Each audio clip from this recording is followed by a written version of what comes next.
moni kutemala tata amoyo mwe. Ndambula moni kutemala tata amoyo mwe. Ndambula moni kutemala tata amoyo mwe. Ndambula moni kutemala tata amoyo mwe. Ndambula moni kutemala tata amoyo mwe. Ndambula moni kutemala tata amoyo mwe. Ndambula moni kutemala tata amoyo mwe. Ndambula moni kutemala tata amoyo mwe. Ndambula moni kutemala tata amoyo mwe. Ndambula moni kutemala tata amoyo mwe. Amoyo mwe, amoyo mwe, amoyo mwe, amoyo mwe. Ndambula moni kutemala tata amoyo mwe. Ndambula moni kutemala tata amoyo mwe. Ndambula moyo mwe, amoyo mwe, amoyo mwe, amoyo mwe. Ndambula moni kutemala tata amoyo mwe. Ndambula moni kutemala tata amoyo mwe. Ndambula moni kutemala tata amoyo mwe. Ndambula moni kutemala tata amoyo mwe. Ndambula moni kutemala tata amoyo mwe. Ndambula moni kutemala tata amoyo mwe. Amoyo mwe, amoyo mwe, amoyo mwe, amoyo mwe. Ndambula moni kutemala tata amoyo mwe. Ndambula moni kutemala tata amoyo mwe. Ndambula moni kutemala tata amoyo mwe. Ndambula moni kutemala tata amoyo mwe. Amoyo mwe, amoyo mwe, amoyo mwe, amoyo mwe. Ndambula moni kutemala tata amoyo mwe. Ndambula moni kutemala tata amoyo mwe. Ndambula moni kutemala tata amoyo mwe. Ndambula moni kutemala tata amoyo mwe. Ndambula moni kutemala tata amoyo mwe. Ndambula moni kutemala tata amoyo mwe. Amoyo mwe, amoyo mwe, amoyo mwe, amoyo mwe. Ndambula moni kutemala tata amoyo mwe. Ndambula moni kutemala tata amoyo mwe. Ndambula moni kutemala tata amoyo mwe. Ndambula moni kutemala tata amoyo mwe. Ndambula moni kutemala tata amoyo mwe.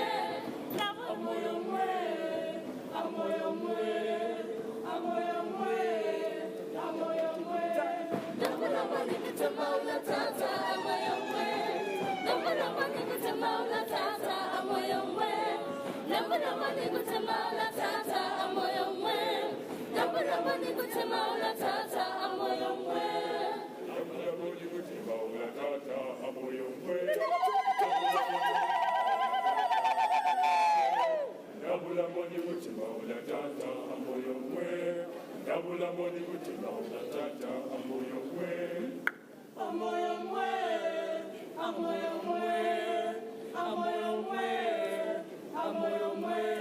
Ndambula moni kutemala tata amoyo mwe. Ndambula moni kutemala tata amoyo mwe. Ndambula moni kutemala tata amoyo mwe. Ndambula moni kutemala tata amoyo mwe. Moni kutemala tata amoyo mwe. Ndambula moni Ndambula moni kutemala tata amoyo mwe. Ndambula amoyo mwe, amoyo mwe, amoyo mwe, amoyo mwe. Ndambula moni kutemala tata amoyo mwe.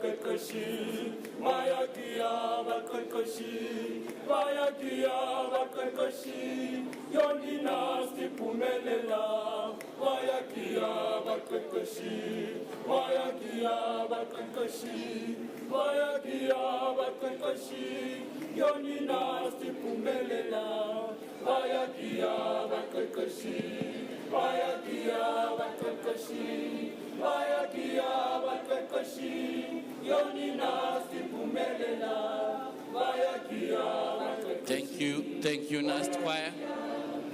Thank you. Shall we all rise and welcome the guest of honor in this entrance as they enter? Round of applause, ladies and gentlemen.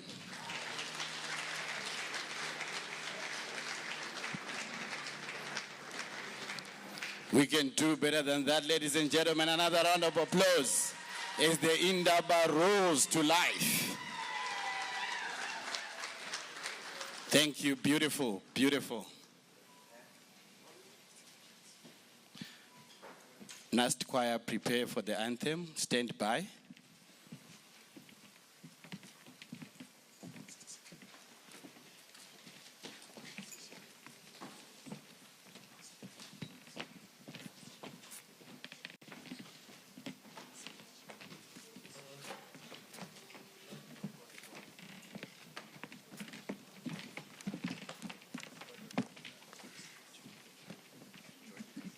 Shall we remain standing for the singing of the national anthem of the Republic of Zimbabwe?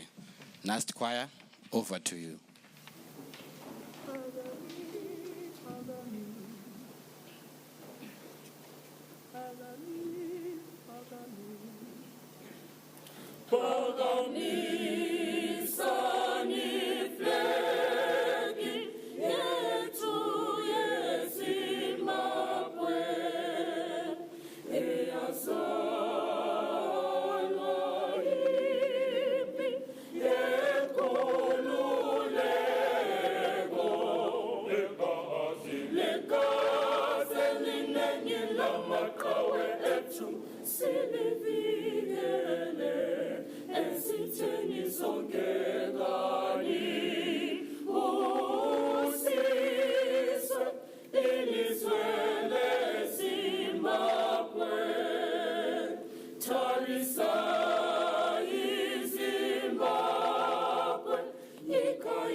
Thank you. Beautiful. We may be seated. To give us the opening prayer, ladies and gentlemen, please allow me to call upon Deputy Chief Secretary, Reverend Damasane, to give us an opening prayer.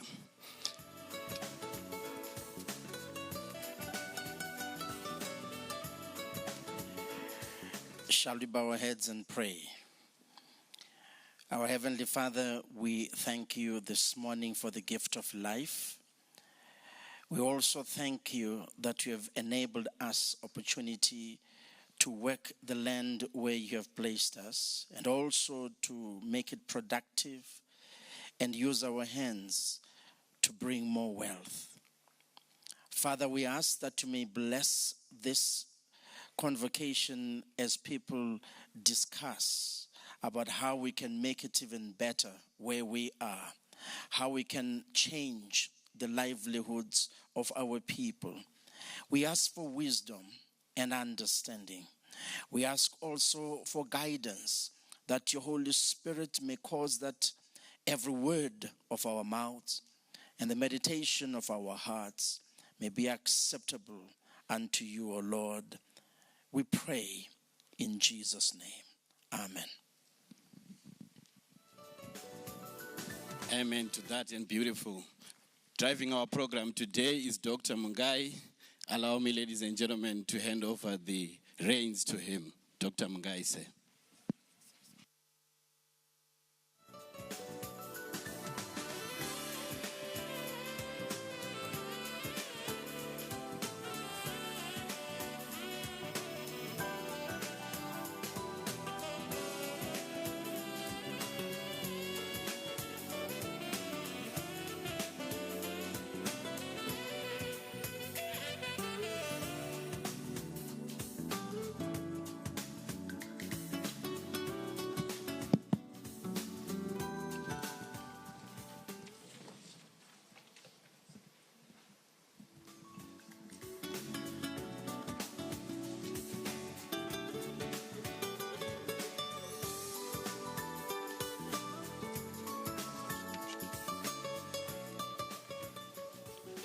Good morning, everybody. Welcome to the ZITF and to the Rural Industrialization Indaba. Before I do the salutation, I want to apologize on behalf of the organizers for the delays, logistics, and all sorts of issues come on an inaugural event, and also at the beginning of a big organization like the ZITF. Minister of State for Provincial Affairs and Devolution, Bulawayo Metropolitan Province, Honorable Jay Ngube. Honorable Ministers, they are here on the front. Public Service Commission Chairman, I thought I saw him, Comrade Hungwe. Members of the ZANU-PF Bureau who are here. Deputy Minister of Industry and Commerce, Honorable R.I. Modi. Other Honorable Deputy Ministers who are with us today. Chairman of the Parliamentary Portfolio Committee of Industry and Commerce, Honorable Chidua. Various Honorable Members of Parliament who were able to join us today in spite of demands of your constituents. Chiefs and traditional leaders led by President of the Chiefs Council, Chief Matsane Kumalo. Deputy Chief Secretary of the President and Cabinet, Reverend P.B. Damasane. Thank you, sir. Other Deputy Chief Secretaries who were able to join us. Permanent Secretary for Industry and Commerce, Dr. T.W. Wushe. Other Permanent Secretaries, and there are a few of them I've seen. Welcome to the Indaba. Senior government officials, captains of industry and commerce, and leaders of various civil organizations, members of the media for the state, comrades, distinguished guests, ladies and gentlemen. It's a long list, and in the powers vested in me as a moderator, I'm allowing all future speakers to stand on those protocols, simply because we're just very short of time. I've been warned that you might throw a few bottles at me if you go beyond the stipulated time because you have other things you have planned for the afternoon. So I'm going to be pleading with everyone who speaks to try and use the time to communicate and get messages across. And I apologize that I imposed on the suggestion that we write on the protocols that have been read. The program you have in front of you is changed a little bit of time. It's been up and down, but we are nearly got a reasonably good program that we have. A couple of changes. We were not expecting so many ministers, and we are very glad they were able to come. So we shall be allowing them a bit more leeway in terms of the amount of time they have to speak, because they are critical in terms of helping us get a sense of the national policy framework on which rural industrialization, and growth takes place. Similarly, we were not expecting so many ministers, and provincial, the response from the province have been tremendous. And the provinces are key anchors for connecting the national level to what happens on the ground. So again, we shall be allowing a bit of leeway to allow them to make sure at least they communicate the key messages they want. And we shall be, as I call them up,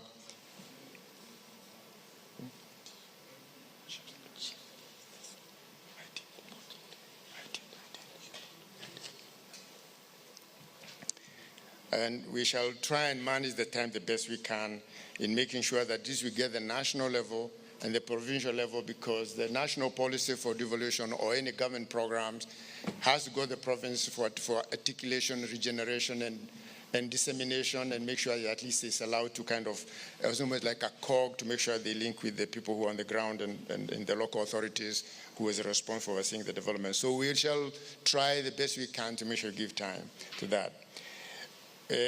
We have suggested that there be a vote of thanks after the guest of honor. It's been suggested, and we have agreed that we move it to the end, so that the vote of thanks is to everyone who has spoken and all the wonderful things the message they have shared with us. Those are the main changes to the programs. As if the Secretary for Industry keeps, whispering my ears, I'll update you on the changes. So now, without further ado, I would like to call upon Mr. Tafazo Muguti, our Secretary for Presidential Affairs and Devolution, the Office of the President, and that is where besides the President, that is the highest level of devolution in terms of its articulation between the politics and the administration. So, Chasa, I'll leave it here, but I hope you know. Yes.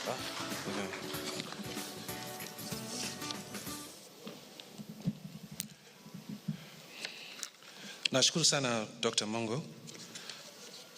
Allow me to just recognize the Honorable Minister of Industry and Commerce, Honorable Mangalisa Ndlovu, the Honorable Minister for Women Affairs, my mother, Honorable Minister Monica Mchangwa, our host minister for Bulawayo Metropolitan Province, Honorable Judith Ube. May I also recognize the Honorable Ministers of State for Provincial Affairs, all other Deputy Ministers, the Chairman of Public Service Commission, and the Deputy Chief Secretary to the President and Cabinet, Reverend Damasani, and write on all the other protocols that have been observed. My job today is an easy one, as outlined by the moderator, is first to set the pace for why we are here.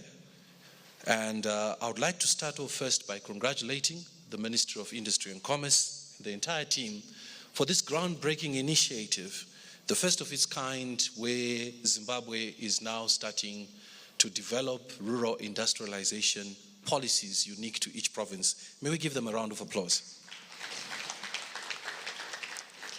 Chapter 14 of the Constitution clearly articulates that devolution is paramount to the success of the Republic of Zimbabwe. One of the notable achievements that we managed to enlist as a unitary state is the devolution of power and responsibilities to all sub-national levels. To those who are coming from other countries, Zimbabwe remains a unitary state with 3 tiers of government, being central government, provincial government, and local government. To that effect, the Office of the President and Cabinet, guided by the tripartite, has uniquely developed provincial economic development plans, which are unique to every single province. I would also highlight to say that the Public Service Commission has also deployed a total of 550 government employees into all the 10 provinces. This is covering engineers, development planners, administrators, economists, and all other necessary skills required in the provinces to ensure that devolution is indeed implemented. The rural industrialization agenda that is before us today will be empowered or will be underlined by the local endowments and resources which are found within those provinces. Gone are the days where provinces will continue to ululate and celebrate that they have endowments, but it is now time for us to ensure that we sweat the assets that God has given us and the resources that we have. So the provincial ministries or the provincial government structures which have been ably empowered are going to run with the rural industrialization agenda. This means that the rural industrialization agenda has to fit hand and glove into their provincial economic development plans. Exploiting both the local and international markets is also going to be imperative, Honorable Minister of Industry and Commerce. It is one thing for us to empower the local communities and the rural areas, but another totally game changer for us to have access to international markets for those products. The rural industrialization agenda's success will also be based on the achievement of sustainable infrastructure development within those provinces. So it is by no error that we find ourselves driving this program together as a whole of government. This will also empower local communities to have access to water, access to energy, access to better roads, and make them be able to connect it to global markets. Honorable Ministers of State for Provincial Affairs and Devolution have been encouraged and directed by His Excellency the President of the Republic of Zimbabwe, Dr. E.D. Mnangagwa, to ensure that they are the champions of economic development within their respective jurisdictions. The balance between employment equity and local empowerment initiatives has to be understood and has to be corrected diligently. We need to ensure that investors also invest at the grassroots level, taking advantage of the availability of affordable land and affordable access to human capital within the rural communities. Honorable Ministers, His Excellency continues to encourage line ministries to avoid parachuting into provinces, but rather working as a whole of government with the provincial offices to ensure that policies that central government enacts are implemented diligently and within time. Once again, Honorable Ministers here present and fellow delegates to this wonderful conference, it is my pleasure to announce that we are more than capable and more than ready for the offices of the Ministers of State in the provinces to articulate to you the strategies that they've well documented and be able to present to you the narratives of the endowments that they have within their provinces so that you may take advantage of those. May we continue to have such support, Honorable Minister of Industry and Commerce, to the provincial government structures, and may you continue to include them within the overall planning framework. Together, we can be able to make Zimbabwe better. I thank you.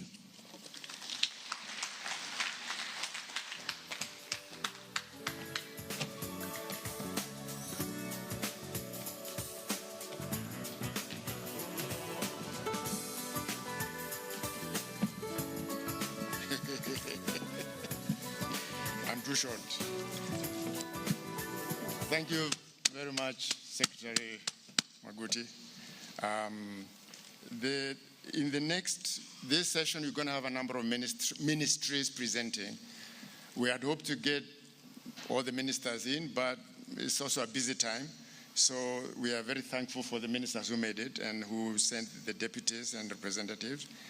And really, they are going to be, to the audience, this is my guidance. We are all trying to map out what does rural industrialization mean.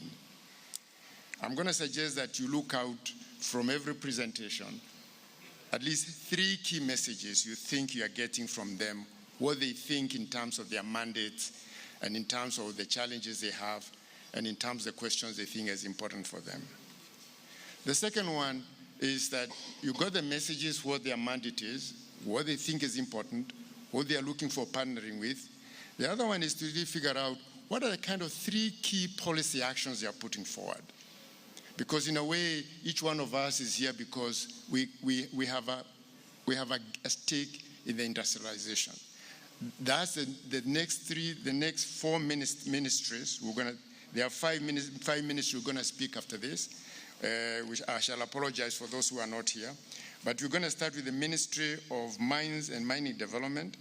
And we have Deputy Honorable Minister Kambarame, sorry, sir, to speak on behalf of Minister Chitando, the Minister of Mines. Thank you, sir.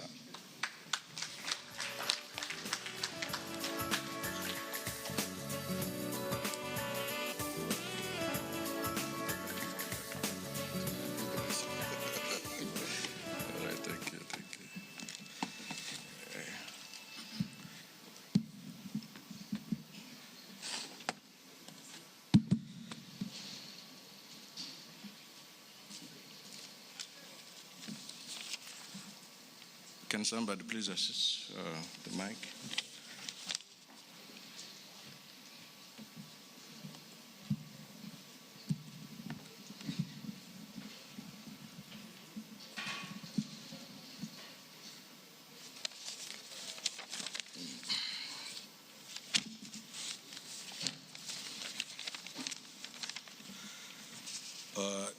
The Honorable Minister of State for Provincial Affairs and Devolution, Bulawayo Metropolitan Province, Honorable J. Ngube, Minister of Industry and Commerce, Honorable Mangaliso Ndlovu, the Elephant, Minister of Women Affairs, Small to Medium Enterprises, Honorable Monica Mchangwa, other Honorable Ministers here present,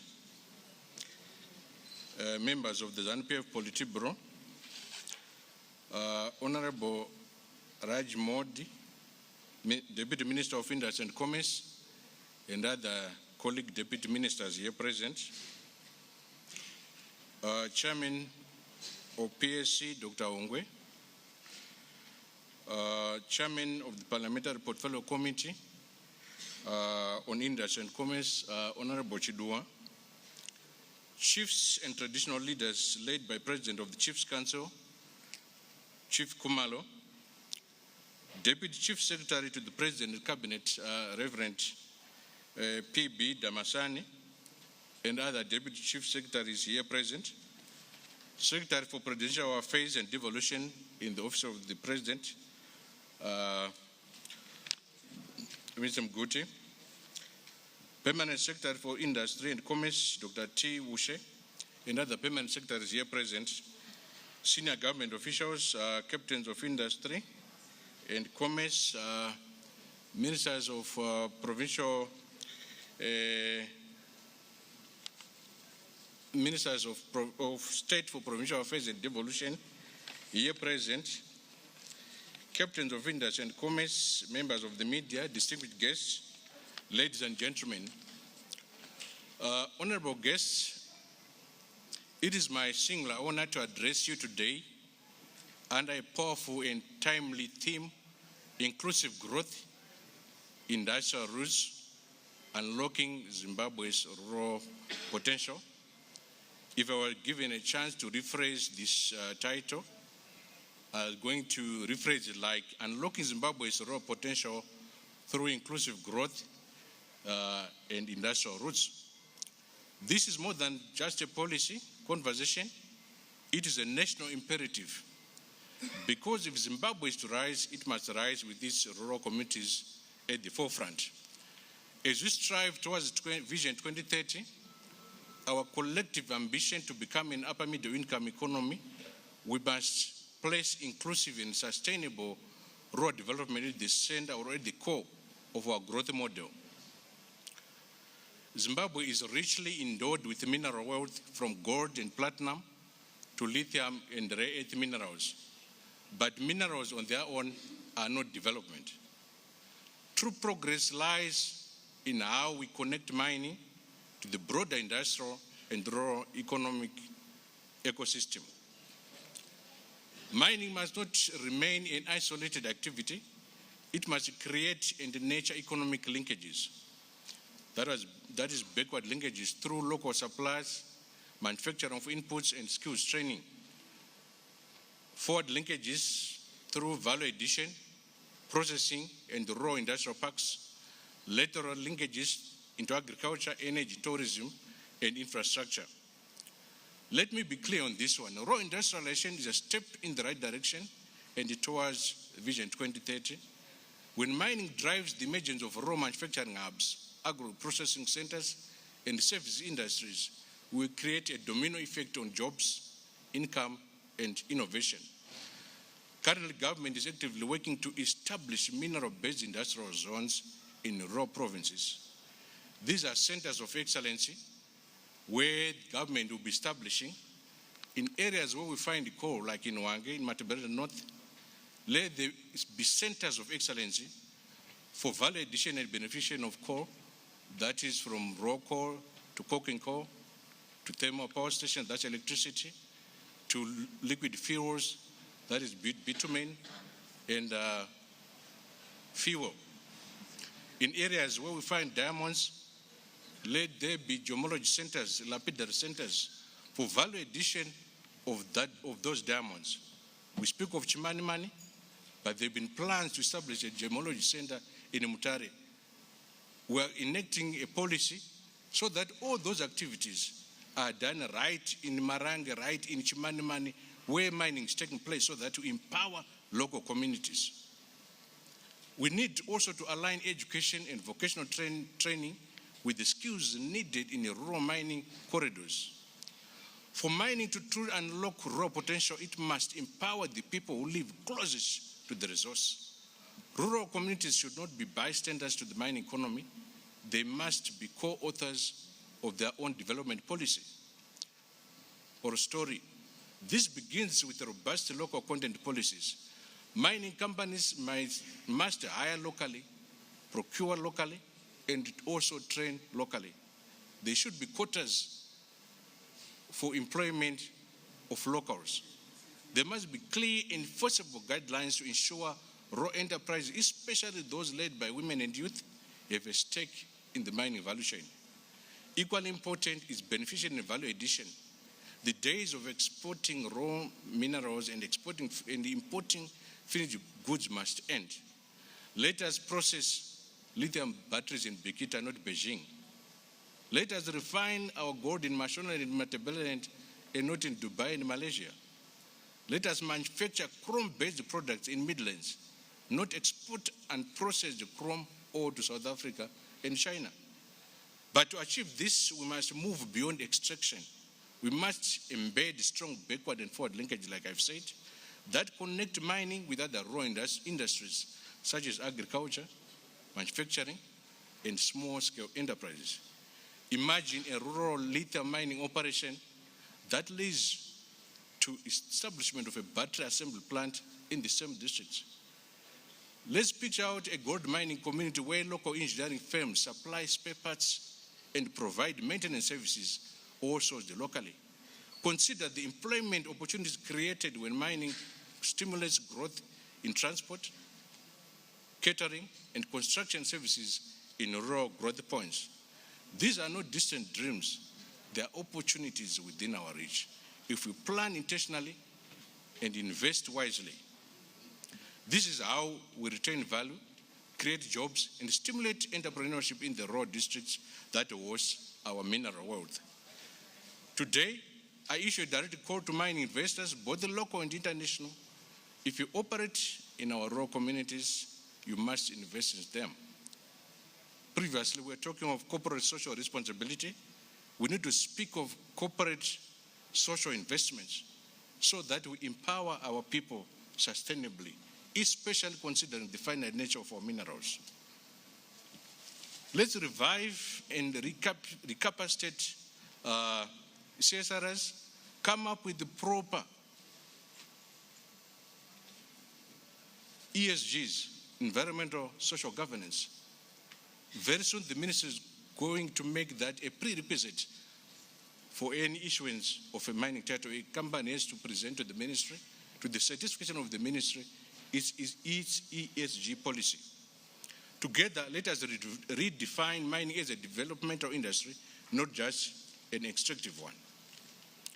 We cannot talk about inclusive growth if our raw people remain poor, unemployed, and undeveloped. We cannot talk about industrial roots if our rural areas lack factories, roads, and electricity.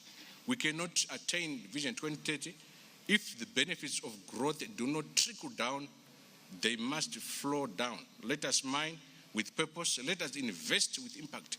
Let us industrialize from the ground up. Mining occurs in raw areas, and as such, we need to develop those areas. This is our opportunity to ensure that every ton of chrome, every ounce of gold, every gram of lithium contributes not just to GDP, but to the dignity and prosperity of our people. Let us turn our mining towns into industrial villages. Let us turn our mineral wealth into community wealth. And let us ensure that every ounce of gold, like I've said, contributes significantly to the development of our rural communities. I thank you.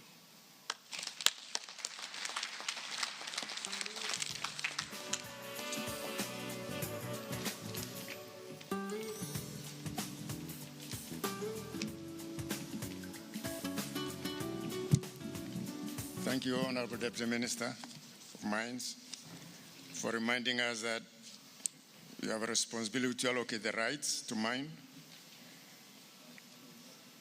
the integration of mines into local economic development, and beneficiation as an integral part of industrialization. And certainly I had the need for moving away from CSR to community social responsibility, away from responsibility to investments. And the idea that ESGs are going to become an important question for those of you involved in mining. So those are useful policy perspectives, but I'm sure you picked here other ones. Unless the Ministry of Local Government, Ministry of Agriculture, Lands, Minister of Lands, Agriculture, Fisheries, Water and Rural Development, somebody has come in while we started. Is there somebody from, you're from Minister of Lands? Ah, well, thank you, sir. I didn't know you.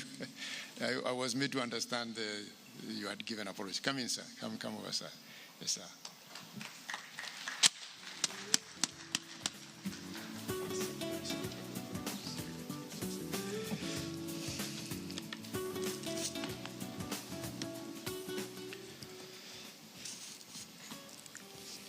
Thank you, Director of Ceremonies. Allow me to ride on protocols that have already been established. My name is Clemens Tadere Rabonje. I'm Chief Director responsible for business development, markets and trade in the Ministry of Agriculture. Let me start by giving apologies for our minister who couldn't be with us here for equally important business, and has asked me to represent him on this at this Indaba. So let me start by prefacing my intervention by saying that the rural areas are the target for development. They are the beneficiary for development. But most importantly, they are the instrument of development. So only inclusive development that come from rural areas will benefit the rural areas. Why do I say so? The rural areas are resident to 60%, 67% of the population of Zimbabwe. And the bulk are in farming, for income, for livelihoods. They hold 99% of the land and over 90% of the livestock. So in terms of resources, there we are. The rural population is the most resourced. But when we look at the development indicators, when you look at poverty, when you look at hunger, you look at malnutrition, you see that they are the most affected. So, here is what we think are the most important pillars of rural development. Rural development requires primary industry, we need primary industry in the rural areas. That is the extractive industry, mining, we've just spoken, and agriculture, yours truly speaking. Then we also need secondary industry, which is manufacturing industry. And those primary, the manufacturing industry must be supported by a strong support service industry. Banks, for financing, insurance, all those, they are very, so in agriculture, this is our theory of rural transformation. We think that, in fact, we believe that agriculture development will cause rural transformation by providing a market for industry and a supplier of produce to that industry, manufacturing industry, and that with support from the service industry.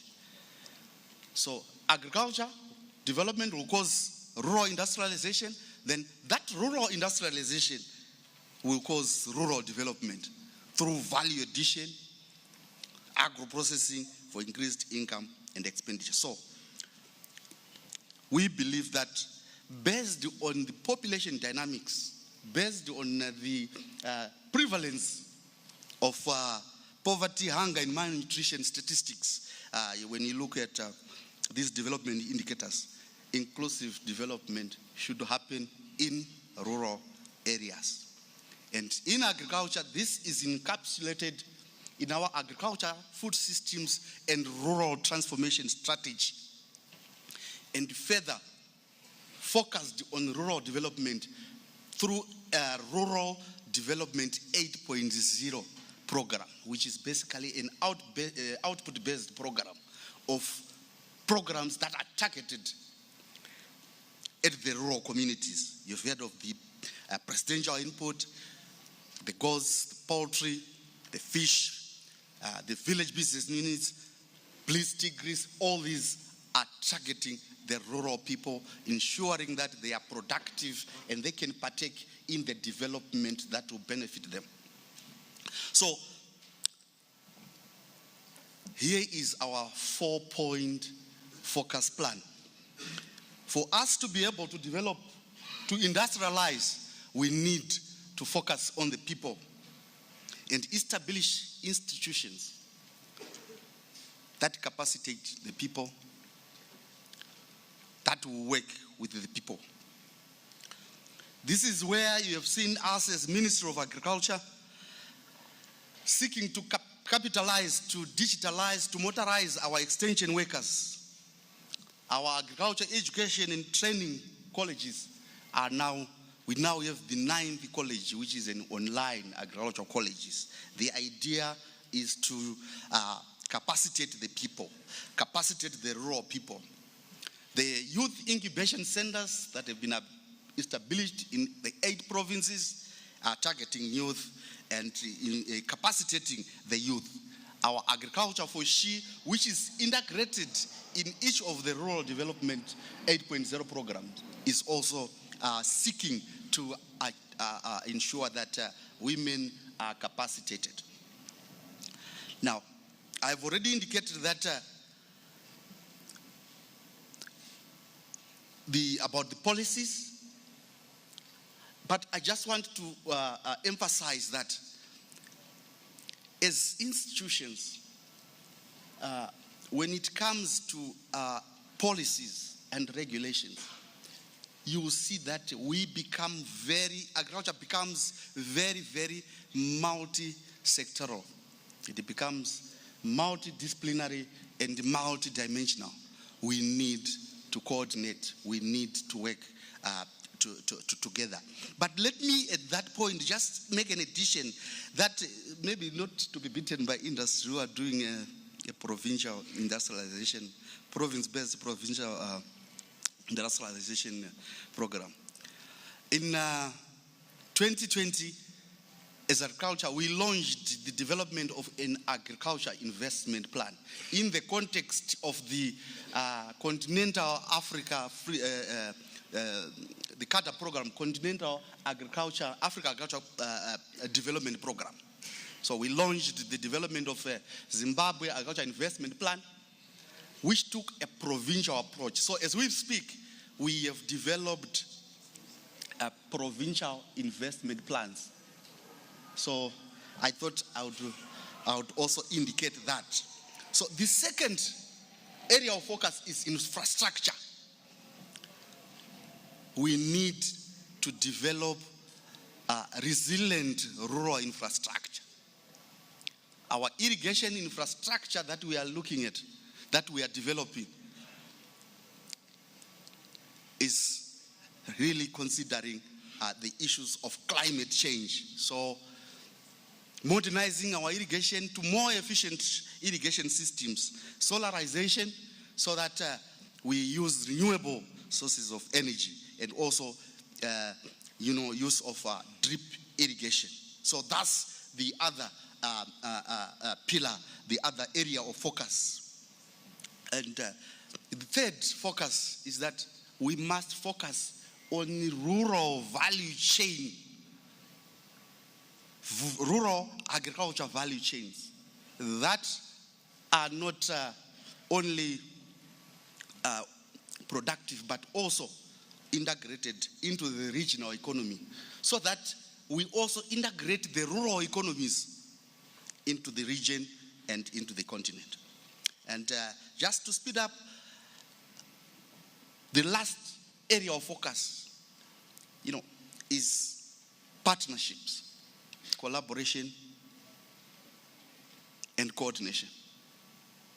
As Ministry of Agriculture, we are coordinating in the implementation of all our programs with offices of state and provincial affairs,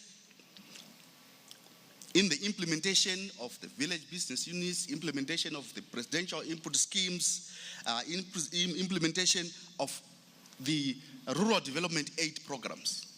So on a monthly basis, we meet with provinces to discuss progress in terms of implementation. So that is how we are looking at. But just maybe taking a step back as I conclude, to say that in this, what we think really should drive rural industrialization is climate change, is allow me to say globalization, even after the tariff, the issues of tariff that the US is implementing. But because we have got the SADC, we've got the COMESA, we've got the Africa Free Continental Trade Area. So we are part of these regional blocks. So that regionalization, the need to integrate really should to drive our change. And this is where we are saying we need to pick on value chains that will integrate us easily into those. Then the issue of digitalization. We need to move to digitalize rural industrialization. This is why we are pursuing e-extension and other things. And lastly, even when we have known what we are supposed to do, the direction of rural development that must take place, investment, financing and investment remains one of the most challenging issues. Domestic resource mobilization is very critical, but we need to pursue partnerships, which I've just indicated. Partnerships as a way of pulling resources together, partnerships as a way of accessing input markets, partnerships as a way of accessing output markets. So I think those are the three things that we need to look at. Thank you very much. These are the remarks that I had prepared for you. Thank you.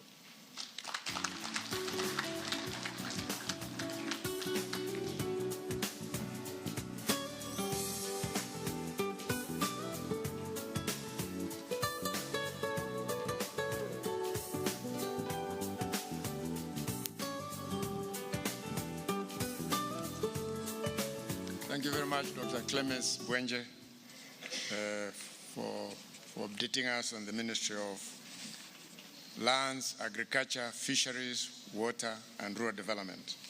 It's such a big ministry.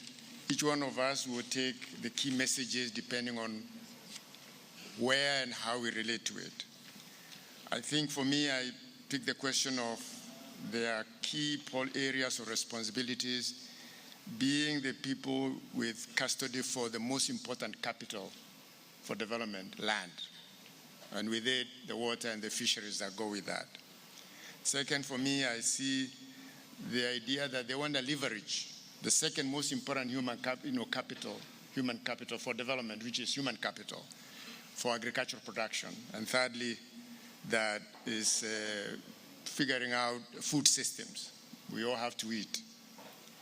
And I had several policy measures, but I highlight mobilizing financial capital, which is the third capital after land and human capital is the finance. And multi-sectoralism, which is, I think, at the heart of rural industrialization. Without multi-sectoralism, we are not going to industrialize. And finally, the idea of this agricultural rural investment strategy that is a bit elusive globally, Africa-wise. As he says, we will have to remain awake to those issues.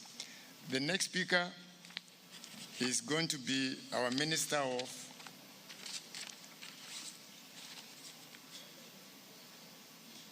Women Affairs, Community, Small and Medium Enterprise Development, Comrade Honorable Monica Muswangwa.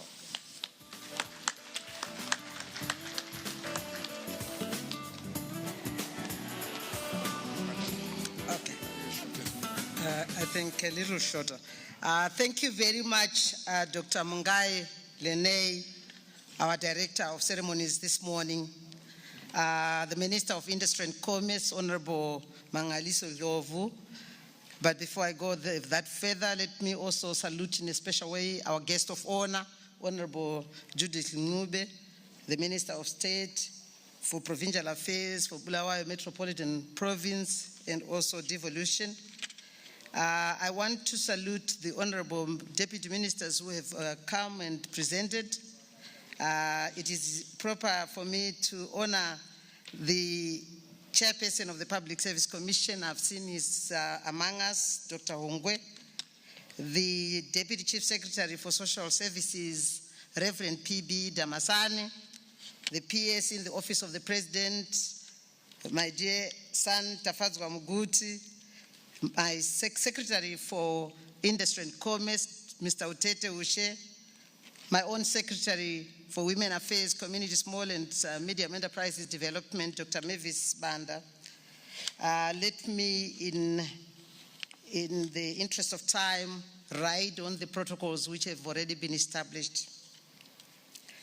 I'm truly honored to stand right in front of you at this rural industrialization in Indaba, which is running under the theme, and I quote, sustainable industrialization, exploring models that minimize environmental impact. We can all see that this theme is indeed timely as it resonates deeply with our national vision and priorities. As I begin, ladies and gentlemen, let me express my sincere gratitude to the Ministry, to the Minister himself of Industry and Commerce for giving me the opportunity to share with you my insights on such a critical platform as this one. As the Minister responsible for Women Affairs, Community Development, as well as cooperatives, small and medium enterprises development, we are committed to unlocking that vast potential which lies in our rural communities. And these are largely dependent on agriculture. We've heard from the Chief Director from the Ministry of Agriculture. We've also heard from the Deputy Minister of Mines, Deputy Minister Kabamura, who spoke on our natural endowments. As we pursue rural industrialization as a nation, the micro, small, and medium enterprises, they lie at the bedrock of this drive. Statistics as highlighted in the 2021 MSME survey and also in 2022 FinScope survey shows that the sector is contributing more than 60% to the GDP and provides the much needed employment to more than 5 million of our individuals. So given the foregoing, for our rural industrialization drive to succeed, there is urgent need for us to develop strategies to support women and SMEs so that they get engaged in value addition activities such as food processing, packaging, and labeling to increase the value of our agricultural produce. SMEs in rural areas can also be supported to manufacture goods such as furniture, clothing, and household items, which can be sold locally and some can actually be exported. Furthermore, SMEs can be at the forefront of promoting renewable energy solutions such as solar and biogas, and these can provide the energy we so much need for households and industrial produce. Let me say, when I talk of rural industrialization as a developmental anchor for Zimbabwe, this carries enormous potential for the reasons which I will outline below. It is important that I begin by highlighting the changing face of rural industrialization in Zimbabwe. My kickoff point is the advent of the land reform program of the year 2000. With it came the geopolitical riposte and backlash from the dominant economic powers of the West that would lead to a catastrophic economic and financial collapse in 2008 as a way of hamstringing our people-centered land reform program. However, in the process, the now malignant ramp of Rhodesia-era industries lost their place in national economic activity. Yet, the people of Zimbabwe still had to survive under these odds. This marked the start of the subsistence anchored the small and medium enterprises which we are talking about. The SME sector became a means of vital subsistence, driving productivity, which guaranteed socio-economic survival for our country that had been battered by the debilitating effects of sanctions and trade embargoes. Further forward, we come to 2017, when the advent of pro-business, His Excellency, the President of the Republic of Zimbabwe, Dr. E.D. Mnangagwa, and his Second Republic, we began to see huge inflows of foreign direct investment, especially into our enticing and bountiful mining sector, which the Deputy Minister spoke about. Gold, lithium, and the carbon steel ecosystems. And we've seen this capital directly benefiting our SMEs. There are downstream benefits. The foreign direct investment, and also in mining and in many other areas, gave a new demand for the enabling infrastructure of water, energy, logistics of railways, ports and road, as well as telecommunication. Ladies and gentlemen, the ever-growing demand of these key enablers translate to more SME activity as an attended feeder value chain factor. These twin pillars, that is of mineral and enabler industries, are a herald expanding SME activity in our country. The SMEs have to adopt, and grow as part of the feeder value chain to this gathering pace of national industrial development. Yesteryear, Zimbabwe was forced to survive with undercapitalized SMEs. Today, under the President, Dr. E.D. Mnangagwa's mentorship and stewardship of the train, we have married SMEs to large conglomerates. And we are beginning to see the benefits of doing that. This trend spells of emergency of the classic SME model as a foundation upon which heavier industrial activity relies upon. This is an aspect of natural interest to the audience. Zimbabwe is on the cusp of producing world-class products destined for a demanding and discerning global marketplace. So therefore, the prospects before you are tantalizing. Imagine the emergent lithium mining and processing sector and watch it embrace the virgin high-quality steel from Manise Disco Steel. There's a synergy that will easily entice the global majors, even in the new electrical energy vehicle mobility as it displaces the fossil fuel internal combustion engine mobility. It can't get even sweeter. How about railway line pylons for electricity transmission, for fuel distribution, all made in Zimbabwe? Then throw in the aspect of SADC regional integration and the prospect of collective SADC approach to the African Free Continental Trade Area and its 1.4 billion youthful African consumers.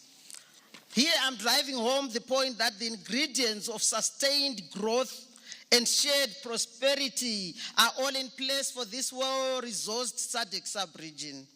These growth prospects have pleasing multiplier effects on rural industrialization. A sizable chunk of the widgets that end up in the assembly of the industrial products described above are actually the staple of SMEs.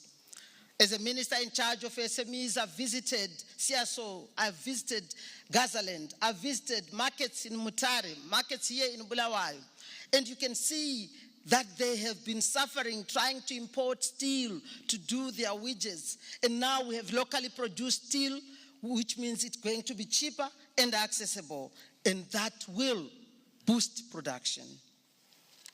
Let me talk about SMEs, because somebody may think maybe this is only in Zimbabwe where we think SMEs are important. But in many other countries, research has given us. Austria provides a case study as essentially a nation of SMEs that feeds into surrounding neighbors of Germany, Italy, France, Russia, and Turkey. The Austrian prosperity stems from its high quality and high precision products that fit into subsequent assembly. Therefore, steel is the development of nations. It is the food to a human body. With Manise, the benefits to our SMEs, to benefits to the industry cannot be overemphasized. Solar water pumps and borehole drilling together with river damming and water pumps and pipelines are all addressing the drudgery of distant water harvesting. Can you imagine how we are making it easy for our 70% who live in the rural areas with these boreholes being drilled all over? It just means there is local supply of water, not just for households, but for enterprise, for value addition. So we are quite excited as the ministry. Rural industry will only benefit from these interventions. Look at digital technology, how it has made life easier. The deployment of Starlink and other competing low Earth orbit satellite telecommunications and internet service providers is an information boom to rural folks. The limitations imposed by the telephone wireline and the radio base station are a thing of the past. Information is henceforth descending to our receiving gadgets. Just like solar, sun rays and raindrops from the clouds. News of the market prices will now be at all our people's fingertips. Digital financial inclusion is now assured. No need to waste time on a long bus trip to the local bank branch. We all know that very soon our banking halls, our 4 banking halls will be soon gone. We carry our banks on our gadgets. It's efficient, real-time information, and this will lead socio-political ecosystem of our rural folk. Goods may move independent of the rural producer, just like Jeff Bezos of Amazon and Jack Ma's Alibaba has perfected. So we need to see that there is no way we are not going to transform our rural areas. Let me talk a bit on the SME gold industry in our nation. We all know that when we removed Makorokoza, they were not becoming the enemies. They became producers of gold, and we know they've moved the gold production in this country from a mere 20 tons to 40 tons. This can be attested by the RBZ governor. So these are your SMEs who are growing this country. Certainly, President E.D. Mnangagwa's mantra, Zimbabwe is open for business, has created a vogue as much for rural folks. His mantra, Nika inovakwa nevene vayo, ilizwe lakiwa ngabadikazi lalo, has actually made every person in this country, even in the rural area, raring to go. What is that they can do to participate in the activities of this country? Ladies and gentlemen, I just want to speak a little bit about my recent trip to China. It was a look and learn trip. I recently led a delegation of women SMEs on an exchange visit. And I must say, China's remarkable success in rural industrialization offers valuable insights for Zimbabwe. Drawing from China's experience, while adapting to our country's unique context, we could accelerate rural development, create employment, and reduce urban migration. I am happy the ministers of state for provincial affairs and devolution are here. It is important to concentrate on what you have in your area and specialize in it in terms of value addition, in terms of supporting. And I implore the local authorities to provide land, whether it's at growth points, whether it's at small cities, so that the SMEs can actually come up with an SME center where there will be value addition and beneficiation. This is what we saw in China. China's rural industrialization is driven by the rapid growth of SMEs and township village enterprises, which span the spectrum between traditional village crafts and modern modern industry. We are not talking about forgetting or destroying our cultural places. We saw that in China. They have maintained their cultural beliefs. They have also maintained the buildings, some of them with history, so that the young generation can continue to learn and understand and love who they are. And this is what we want to see in our provinces. China has also worked hard to promote SMEs clusters around agricultural value chains. We went to Yiwu, and they specialize as a commodity center. We visited a university which specializes in teaching the SMEs in whatever they do. These are areas, they have taken what is important in that particular area and specialized it, added value in it, and beneficiated in that. We visited Huzhou City, where they are serious when it comes to maintaining their environment. They are growing bamboo, and they've grown that industry. They are beginning to export beautiful furniture made out of bamboo to even other countries. So this is what we are looking at when we look at our country. The promotion of green industries such as lithium batteries production, I think the Deputy Minister of Mines spoke about it. We need to get the investors. We need to have them come to the areas where the lithium is being mined. Come up with the processes which are required for producing lithium batteries so that we don't continue to export raw materials. By so doing, we are exporting jobs, and our people will continue to live without jobs. God gave us these minerals. We need to make use of them. We are very grateful. Women are very active in the construction and development of tourist buildings.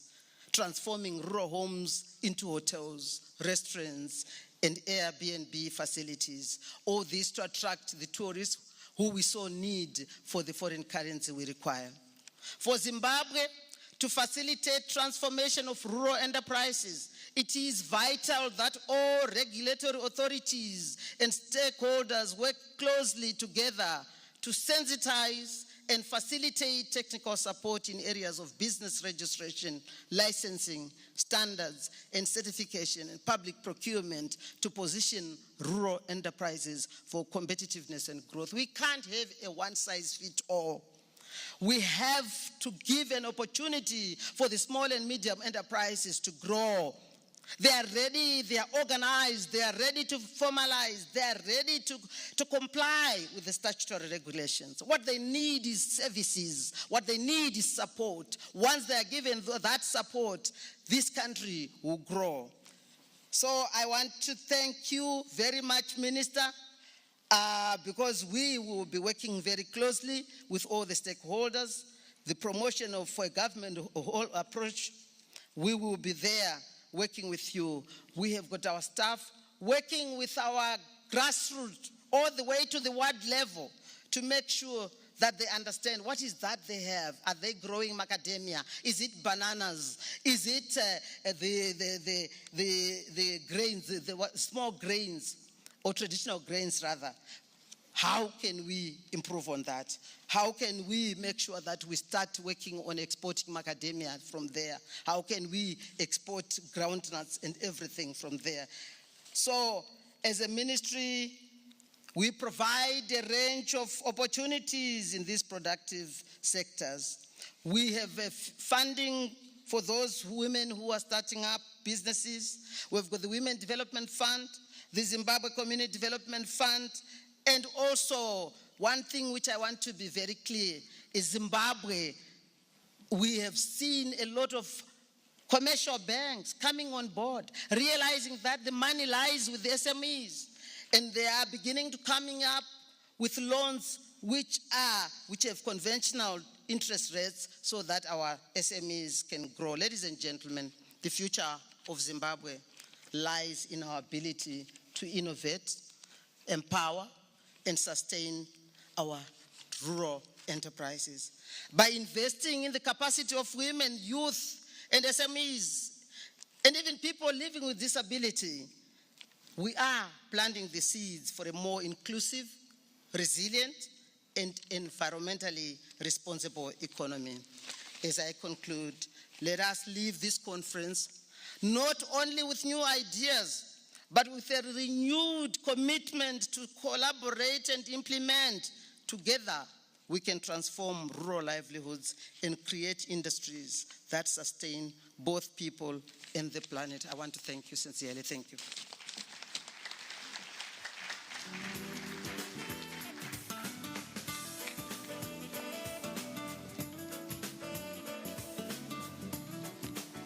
Thank you, Honorable Minister Monica Mtswangwa. It's a wide-ranging discourse. Take what is relevant to you in terms of what it is. For me, I pick up the question of the mandates of women businesses as players and leaders. That is their mandate, to make sure that that gets at least on the front. Nurturing micro and small medium enterprises is an important mandate, and community mobilization for development. Policies, I had the need for empowering women, linking micro, small, and medium enterprises with larger corporations as an integral ecosystem, and technology dissemination for the excluded, for them to join the 21st century. The next speaker is Ministry of Energy and Power Development, Secretary Mangumbo.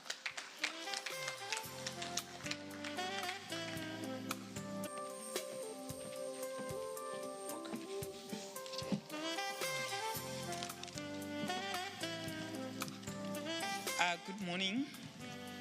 Director of Ceremonies, I would like to also recognize our guest of honor, who is the Honorable Minister of State for Provincial Affairs and Devolution, Bulawayo Province, Honorable Minister of Industry and Commerce, Honorable Minister of Women Affairs, Community and Small and Medium Enterprises, all other ministers here present, Honorable Ministers of State and Provincial Affairs, Deputy Minister of Industry and other Deputy Ministers, Chairman of the Public Service Commission, Deputy Chief Secretary.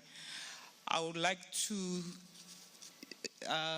go with what the Director of Ceremonies says, to observe all protocol and ride on the full protocol which has been given before me. I would like to apologize on behalf of the Minister of Energy and Power Development, Honorable J.G. Moyo, who is not able to join us today, but is pleased to be part of the discussion which discusses the importance of energy access in driving rural industrialization and economic growth. Energy access, in particular electricity, is critical for driving rural industrialization, and it empowers the productive use of energy and supports essential sectors like agriculture, mining, manufacturing and tourism. And our aspiration as a ministry is to ensure that we have universal access to energy by 2030. And the issue of reliable and affordable energy enables small-scale businesses, improves agricultural productivity, and fosters economic growth.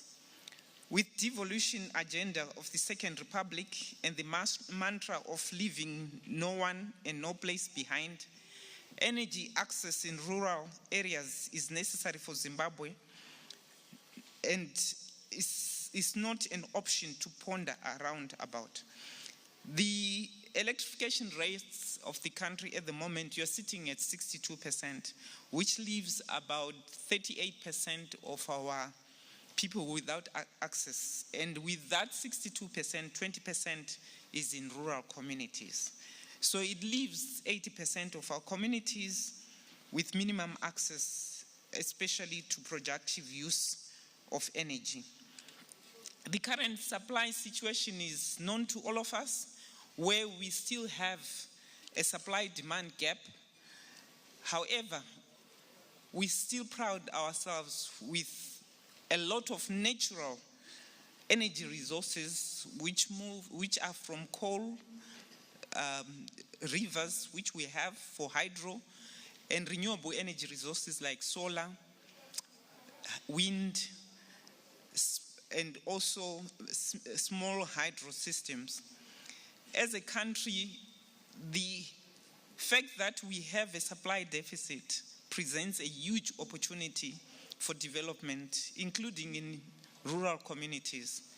Supply of energy itself is an industry which is a huge opportunity for it to be developed in rural communities. You find that coal is found in a lot of rural communities, rivers are found in rural communities, and these can be harnessed to ensure that we develop our rural areas. By just developing the energy resources and value adding them, we are creating jobs, we are creating opportunities.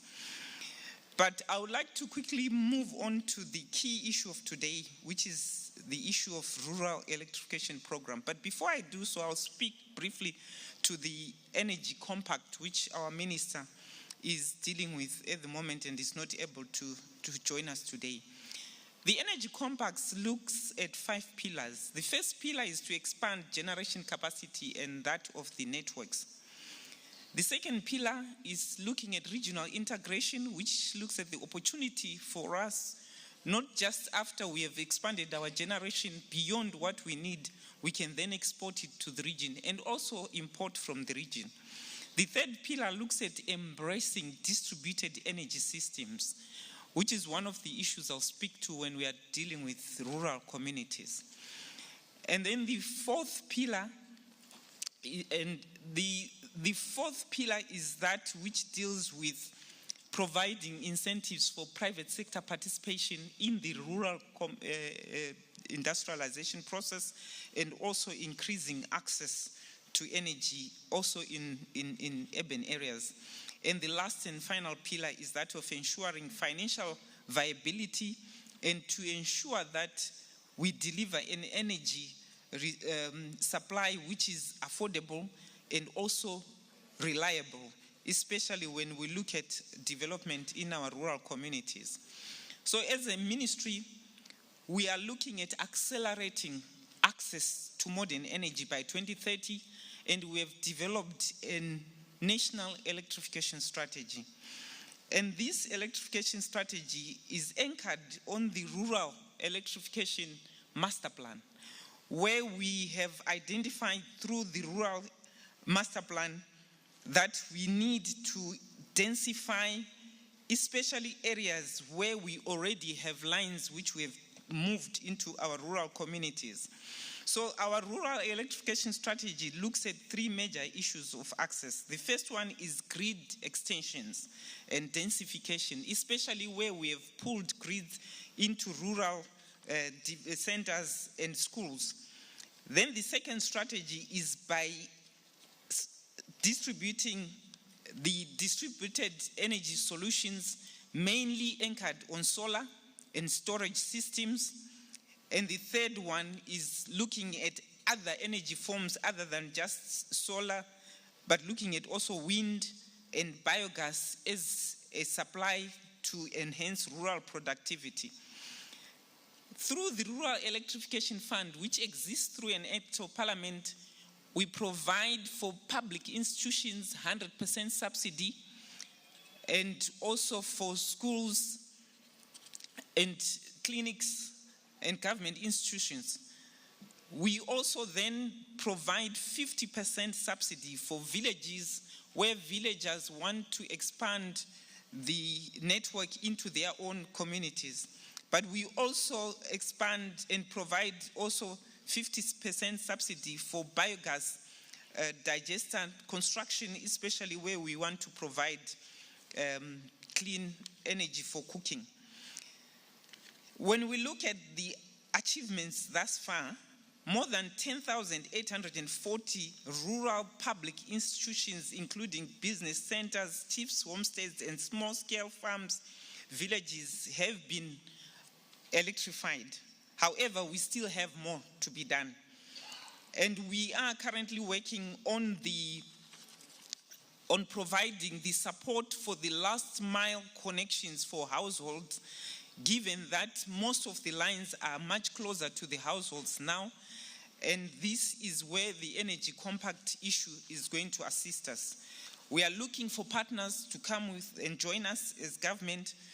And the amount which we need for us to achieve universal access and full energy supply capacity is about 16 billion, of which 11 billion will be required for new generation capacity and 3 billion for transmission and distribution systems, and then about 2 billion for off-grid systems, together with other systems which we'll need to ensure that we enhance our rural electrification program.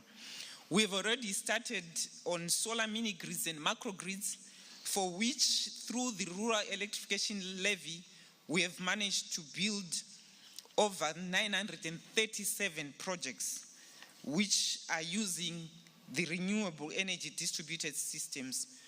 We continue to partner with various stakeholders, including the likes of UNDP here and other development partners who are working with us to ensure that we maximize the use of solar mini-grids as an option to supply rural communities, and these are anchored by loads which are for productive use.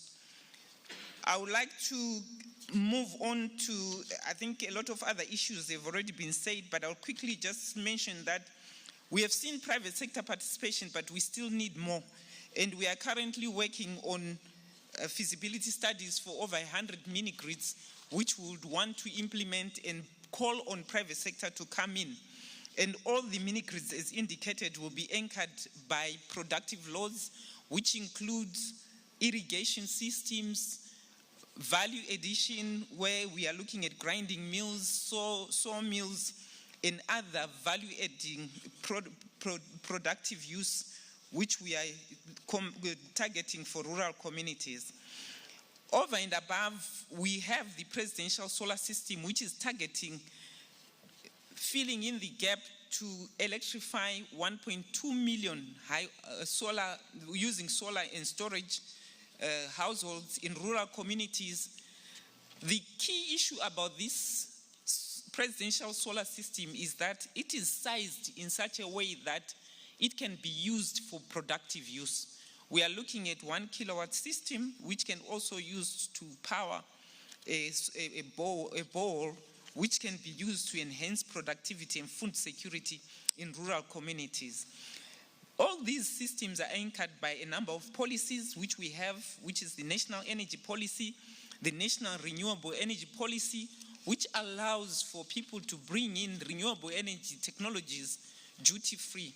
But as government, through the Rural Electrification Fund, we are also looking for partners who can come in and assemble these renewable energy technologies over and above what the Minister of Mines said about value addition to the various critical energy minerals which we have in this country. We also have a national biofuels policy through which we are blending our fuels to ensure that we reduce the imports of petroleum products. We are looking forward to the development of the gas fields in Mzarabane, which would allow us to access gas to power and also gas to power our engines, even for vehicles. We've just launched the National Energy Efficiency Policy, which allows us to ensure that we right-size the systems which we need for the rural industrialization. So key to the industrialization issues, I would like to conclude by saying one of the key issues we are doing as a ministry is to ensure that we have clear plans which have specific targets in terms of what we need to achieve by 2030.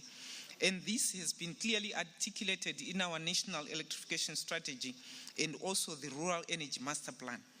Over and above, what we are looking for now is partners in ensuring that we have sufficient finance to develop the different solutions which will assist our rural communities to industrialize.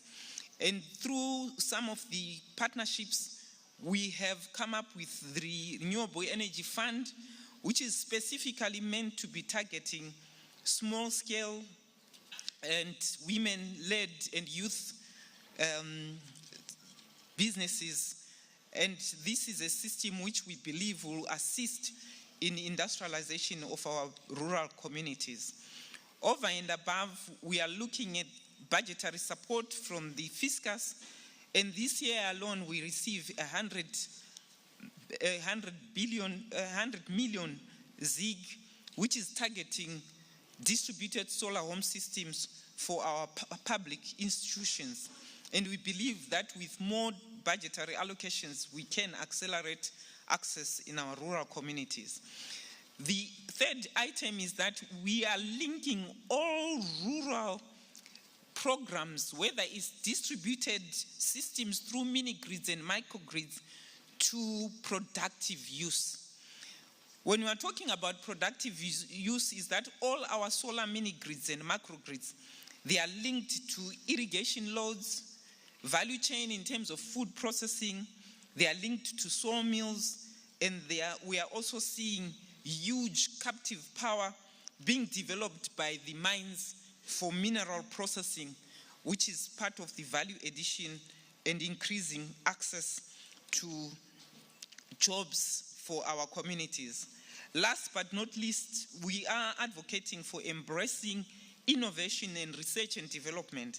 There are lots of new technologies which are coming up, which are more efficient, which we need to embrace through our public institutions and through the access to data through our communities, we believe that we can definitely industrialize our rural communities by ensuring that the energy is accessed as source. And I would want to conclude by saying what my brother said in his opening remarks. Tafadzwa, engineer, said, we have the natural resources.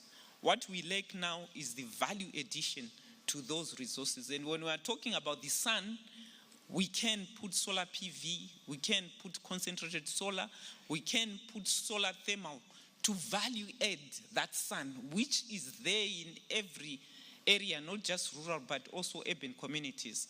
So when we speak about value addition, we believe that it is important that we share the knowledge, we create the capacity of our rural communities by educating them on the actual opportunities which exist in these communities. We did it in Hakata, which is a smart village, which we would like to replicate everywhere in this country as a way of showing that distributed systems can be used for productive use and they can be a source of rural industrialization. I thank you.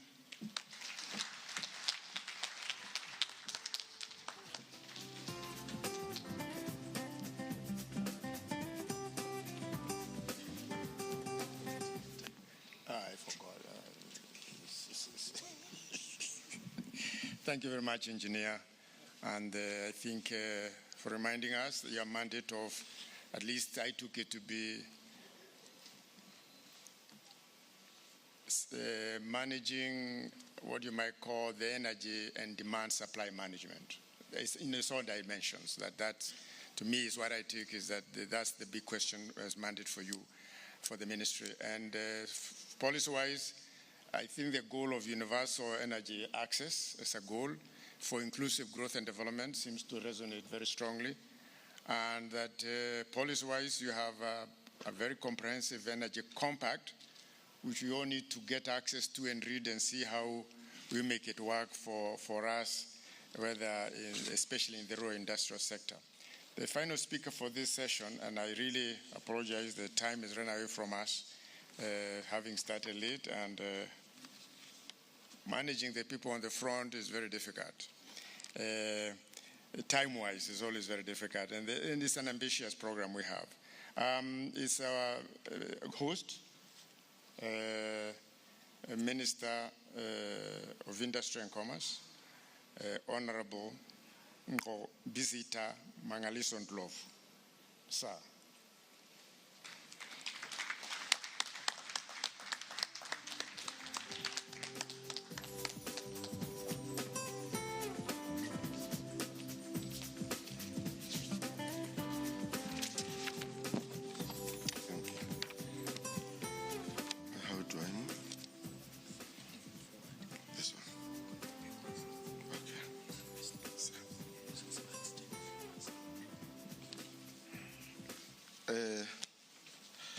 I was trying to protect people from the mic, but I'm told I should take out the mask.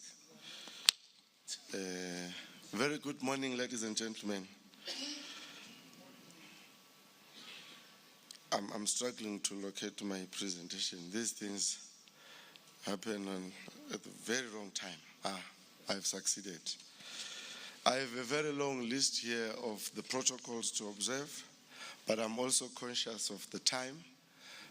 Allow me to recognize Program Director, our guest of honor, Honorable Judith Ncube, who is the Minister of State for Provincial Affairs and Devolution, Bulawayo Metropolitan Province, colleague ministers who are here, deputy ministers, Deputy Chief Secretary, Chairman, Public Service Commissions, Ubaba, Senator Chief Mchana Kumalo, who is the President of the National Chiefs Council,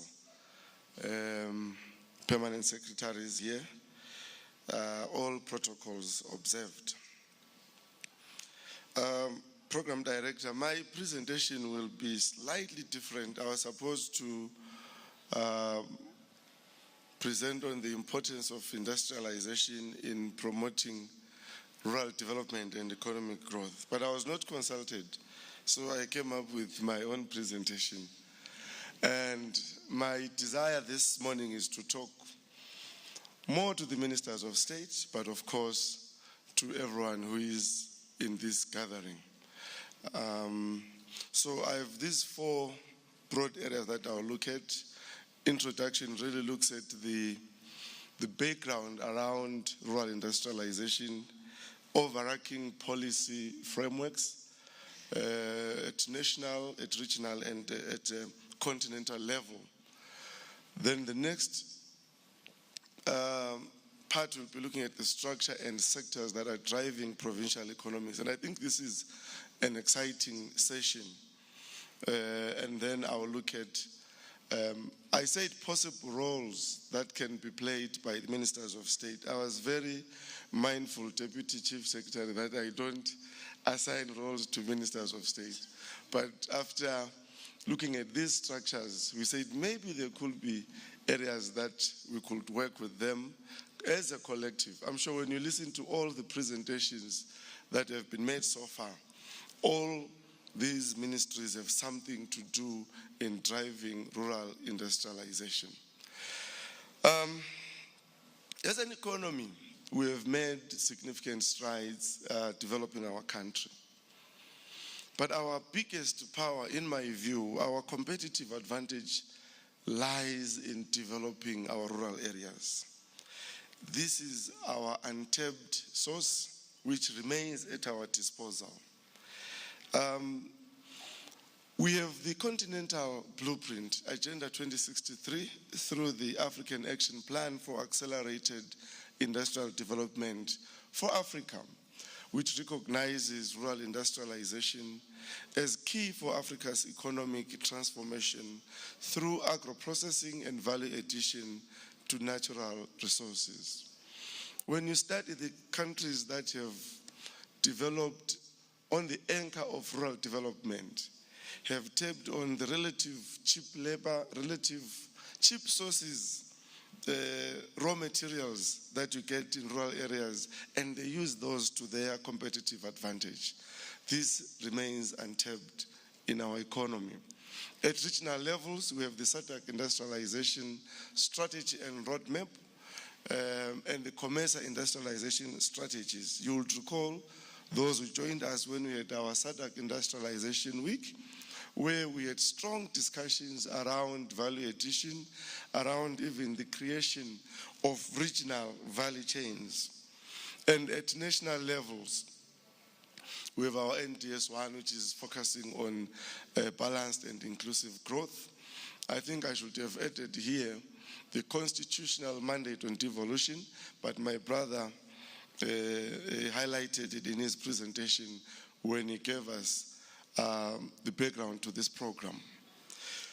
We are currently implementing the Industrial Reconstruction and Growth Plan, and I hope there are copies that will be shared on this. And we speak to the importance of rural industrialization in this plan, and we identify the critical role that our provincial ministers ought to play in driving this, with line ministries really providing the essential support services. Allow me to just highlight again the guidance and direction that we get from our President, His Excellency Dr. E.D. Mnangagwa. In his latest presentation, as he addressed the country during our independence celebrations, he highlighted the need to diversify rural occupations, to raise income and living standards, and to reduce the exodus to urban areas. I'll have to move with speed, but here I was just looking at some of the work that is being done by colleague ministries. Colleague ministers, don't be angry at me, it's not exhaustive. I just picked what the Minister of Finance has been doing in having investment conferences. The last one I watched was in Midlands, where he was with the Honorable Minister Ngube. but I know they've done Manicaland, they've done Mad South and other provinces. Also, I think the presentation from agriculture looking at rural development 8.0, we just highlight the potential critical role that village business units can play in really driving the value chain development from rural areas. Now, this is an interesting slide. I don't know if you are able to see what I'm saying. These are provincial GDPs for the 3 years, 2021, 22, 23, and 24, if I'm not mistaken. No, 21, 22, and 23. I come from Mad South Province, and Minister Ngulu is here. Where I come from, we contribute the least to the nation. The glaring picture coming there is that we are stagnant as an economy. These 3 years are showing almost flat, and in all the 8 rural provinces, GDP contribution dropped. It's the 2 urban, largely metropolitan provinces where GDP contribution increased. Now we need to ask ourselves, what could be the contributing factors to this? We break down this GDP contribution looking at the top 5 sectors that are contributing to these provincial economies. I would not want to spend more time in trying to understand that table. It's really a data that is openly available through our ZimStats, and I will really encourage that our provincial administration is looking into this. All right, so the structure of Harare and Bulawayo pretty much looks the same, where you have wholesale and retail contributing the largest, followed by manufacturing, financial services, information and communication, and construction. But the structure is not the same for all the provinces, which is why it's important that we understand our economies. Speakers here have highlighted that we need to leverage on our competitive advantage, on what we have, and use that to drive our economies. Now, we see Masvingo province. What comes second in Masvingo is agriculture. In fact, the Minister of Agriculture says that Masvingo is close to 65% of water bodies. Is Masvingo represented? I saw the permanent secretary. But ranks among the least in irrigation development. This, I think, is something that as a province you really need to address, working with the Ministry of Agriculture. The Midlands province, they're doing very well in mining and quarrying. When I was looking at this, the question that I asked myself, I'm happy the Deputy Minister of Mines touched on it. How is this sector entrenching the rural communities, the local people, to make sure that they are part of this very vast economy, which is mining and quarrying? Again, Mad South, mining and quarrying is highest, followed by the wholesale, and then manufacturing follows after that.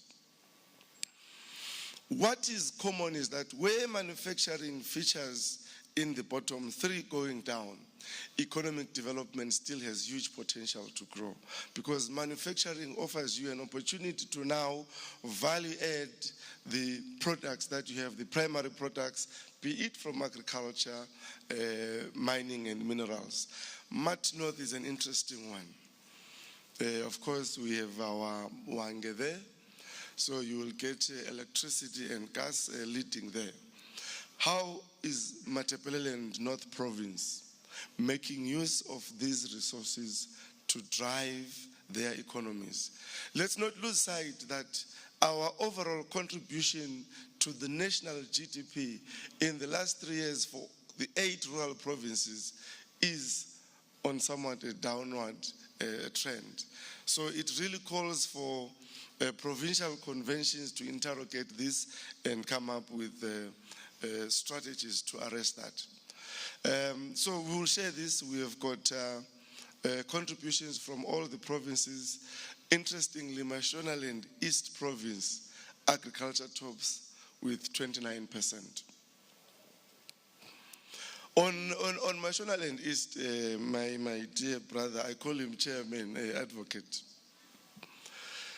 There is a slide that is coming that I would like you to observe, where you are doing very well, but when I link it with agriculture, I still believe there is greater scope for growth.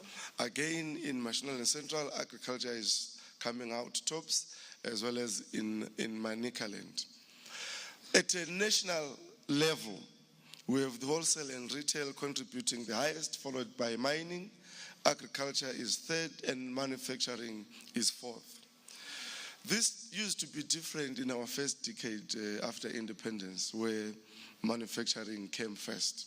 So it tells you that we have a lot of work to reposition ourselves, because when you have manufacturing coming first, it means we are really now in the secondary and tertiary levels of our economy, where you have greater leverage to create employment, to have technology coming in. So this is our focus, to say how can we anchor rural industrialization to drive manufacturing to be the largest contributor.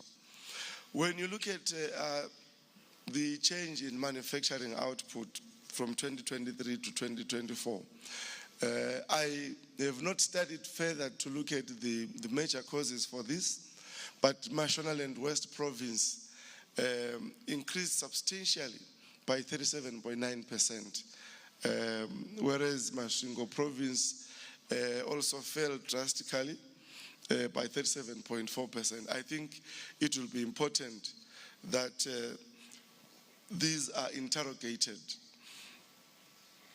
This is where I was talking about Mashonaland East Province, capacity utilization in the manufacturing sector per province. Mashonaland East, I'll just pick them. They are the fourth least contributors to the GDP, to the overall GDP. Their biggest contributor is agriculture, and their capacity utilization is highest. I can't see the figure from here, at 75.6%. My interpretation here is that this province has greater scope to increase capacity through value adding more of their agriculture. Yes, 75% capacity utilization is good, but when you are fourth least contributor to the national GDP, it tells you have a lot of work to do to grow your economy. And I look at this as an opportunity for the province to invite investment into value addition from their anchor industry, which is agriculture, as we have seen. So the story is similar for all the provinces. Most of them are below 50% capacity utilization. Maybe we need to explore first strategies for increasing our capacity utilization, see if we need to grow capacity, but we need to start by utilizing the capacity, the idle capacity that we have. My next session looks at where we believe ministers of state come in.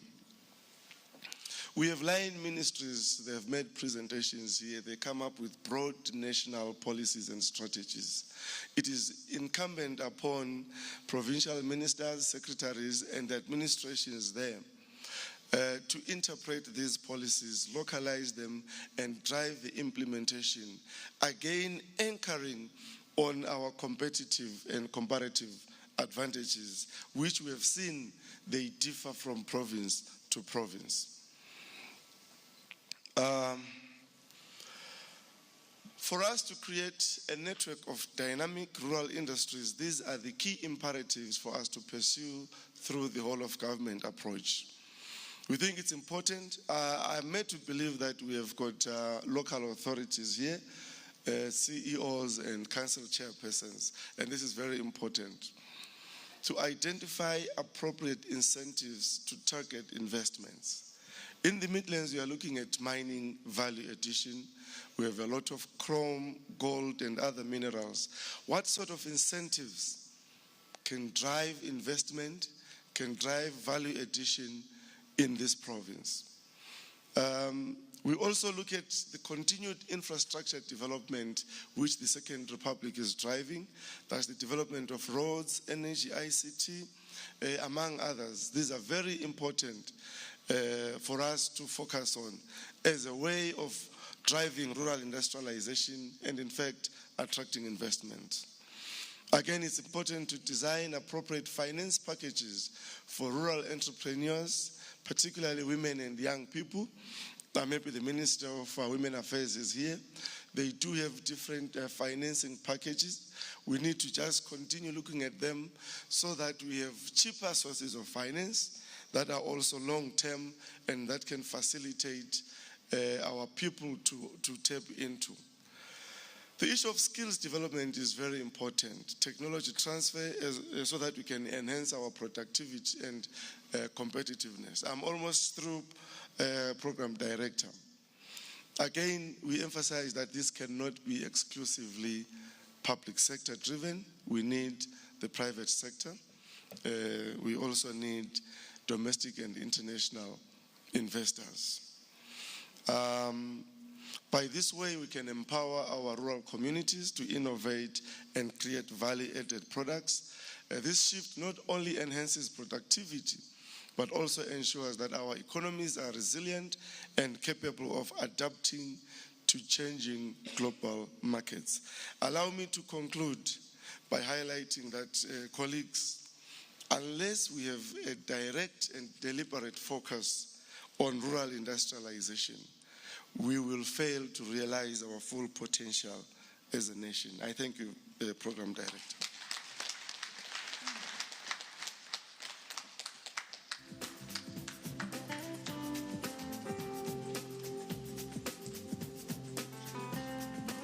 Thank you very much, Honorable Minister Mangaliso Ndlovu.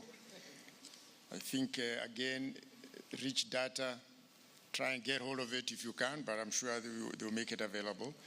But I think the kind of key messages, and I said everyone should try and figure out the key messages they take back to the organizations, is that the ministry has the mandate, at least the policy-wise in terms of mandate, to better understand the comparative advantage of drivers for industrialization. That their understanding of that, and it was very clearly demonstrated, is an important mandate if they're going to drive rural industrialization and as part of the development. And the second one is increased capacity, in terms of industry, sorry, I got it wrong. In terms of the mandate, I think implementation of global enabling frameworks is an important mandate for them. The second one is that regulating functions. They have a regulatory functions if you're going to go to industry in this country. And thirdly is this reviving manufacturing. That these are mandates they have to make sure the global systems, the reviving manufacturing and regulations oversight is a core mandate. In terms of the policies, as I said, better understand provincial reasons for enabling and what is a competitive advantage, increasing capacity utilization. Now, it is a great segue to the section we are coming into, which is getting provincial insights. Now, what you have had so far is the policy element, the political policy element of industrialization defined within the Constitution and the devolution framework. What we haven't had is the administrative side of that oversight, the management of the structures that actually the wheels that make things happen out under devolution. And that is done by the provinces, is done by rural district councils, is done by towns and cities, is done by wards, is done by villages. And those administratively fall under the Ministry of Local Government and Rural Development. So the next speaker is from the Ministry of Local Government, the Deputy Minister, Honorable Mavunga.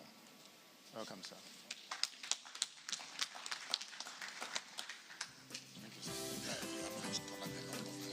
Yeah.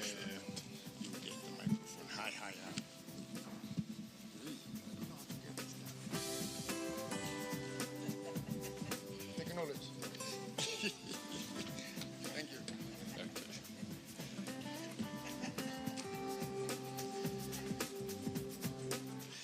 Thank you for recognizing my vertical challenge.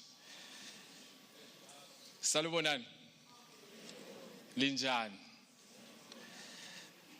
I hope you had a blessed Easter holiday, which coincided with our 45th independence celebration in Nembudzia, Gokwe, which was ably hosted by Comrade No Rest, Minister of State for Midlands Province.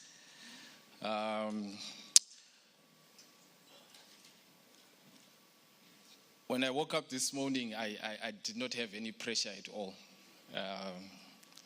Because it's after Easter, Jesus is alive. We celebrated independence. But when I arrived at ZITF, pressure started mounting. And the reason pressure started mounting is because the Honorable Minister of Industry and Commerce in the back was highlighting the pivotal role that local government plays when it comes to industrialization of our rural areas. So it then dawned on me that in actual fact, rural district councils, our traditional leadership, our communities can either accelerate rural industrialization or frustrate the process of rural industrialization. So I took that to heart. But when I heard my honorable ministers, my leaders, passionately talking about this, honorable minister, and I hope that our rural district council CEOs, our chairpersons of councils, our rural district councils are here. And I hope I know our president of our Chiefs Council is here. And I hope our other traditional leaders are here so that they can be part and parcel of this inaugural conference. I think a significant conference. And what put more pressure on me was to learn that His Excellency the President, Dr. Idim Nangagwa, is the chairperson of the Cabinet Committee on Devolution. So the eyes of the President are on this matter, and I think we all should take it seriously. Director of Ceremonies, in the spirit of time, allow me to say Apo. All protocol observed. And we value your presence here today. It is my honor to address you all at this inaugural Rural Industrialization Conference, guided by the theme, Inclusive Growth, Industrial Roots, Unlocking Zimbabwe's Rural Potential. As we gather to examine this vital topic, it is essential to recognize the critical roles played by the Ministry of Local Government and Public Works, local authorities, particularly rural district councils, and our traditional leaders in the journey toward rural industrialization. These stakeholders are instrumental not only in shaping economic landscapes, but also in influencing community dynamics, fostering cultural development, and directing the course of local economic development. Ladies and gentlemen, you may be aware that His Excellency the President of the Republic of Zimbabwe, Comrade Dr. Idim Nangagwa, launched the call to action, No Compromise on Service Delivery Blueprint in November 2023. This has since become the definitive service delivery blueprint for all 92 local authorities in Zimbabwe. This blueprint is a reflection of our ministry's unwavering commitment to delivering quality services, not only for our citizens, but also for the commercial entities that supply goods and services and create employment opportunities within our communities. We recognize the effective and efficient service delivery by local authorities and will remain essential for advancing rural industrialization and enhancing the livelihoods of our people. As we progress toward the realization of the objectives outlined in the Call to Action Blueprint and ultimately Vision 2030, I would like to encourage rural local authorities to sustain the momentum that has facilitated the achievement of various milestones, including the development of master plans, valuation roles, and other significant accomplishments. Honorable Minister, guest of honor, it is important to note that master plans are a key element when it comes to rural industrialization. And our ministry is going to accelerate the approval of master plans for all local authorities so that we can facilitate the development of these economies.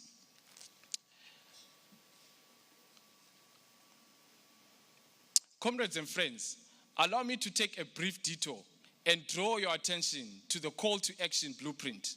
The blueprint calls for the modernization of service delivery in alignment with international standards and best practices. These service delivery areas encompass, but are not limited to, water supply, sanitation management, public roads and lighting, public health, environmental stewardship, and beautification.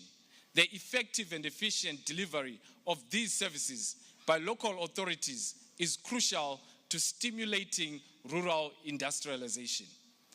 Our rural areas are abundant with viable opportunities and rich resources that have traditionally been exported to urban centers for value addition. There are significant prospects in agro-processing, manufacturing, cattle fattening, meat processing, among other opportunities. If we prioritize adding value to our local resources in these and many other sectors, we can create jobs and foster sustainable development within our communities. However, let me again reiterate that the effective realization of these goals hinges upon the establishment of a conducive environment which local authorities are obligated to create through improved public service delivery.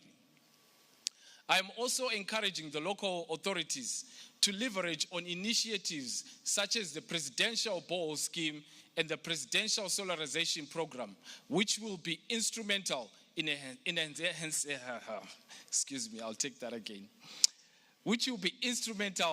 enhancing service delivery, particularly in rural areas.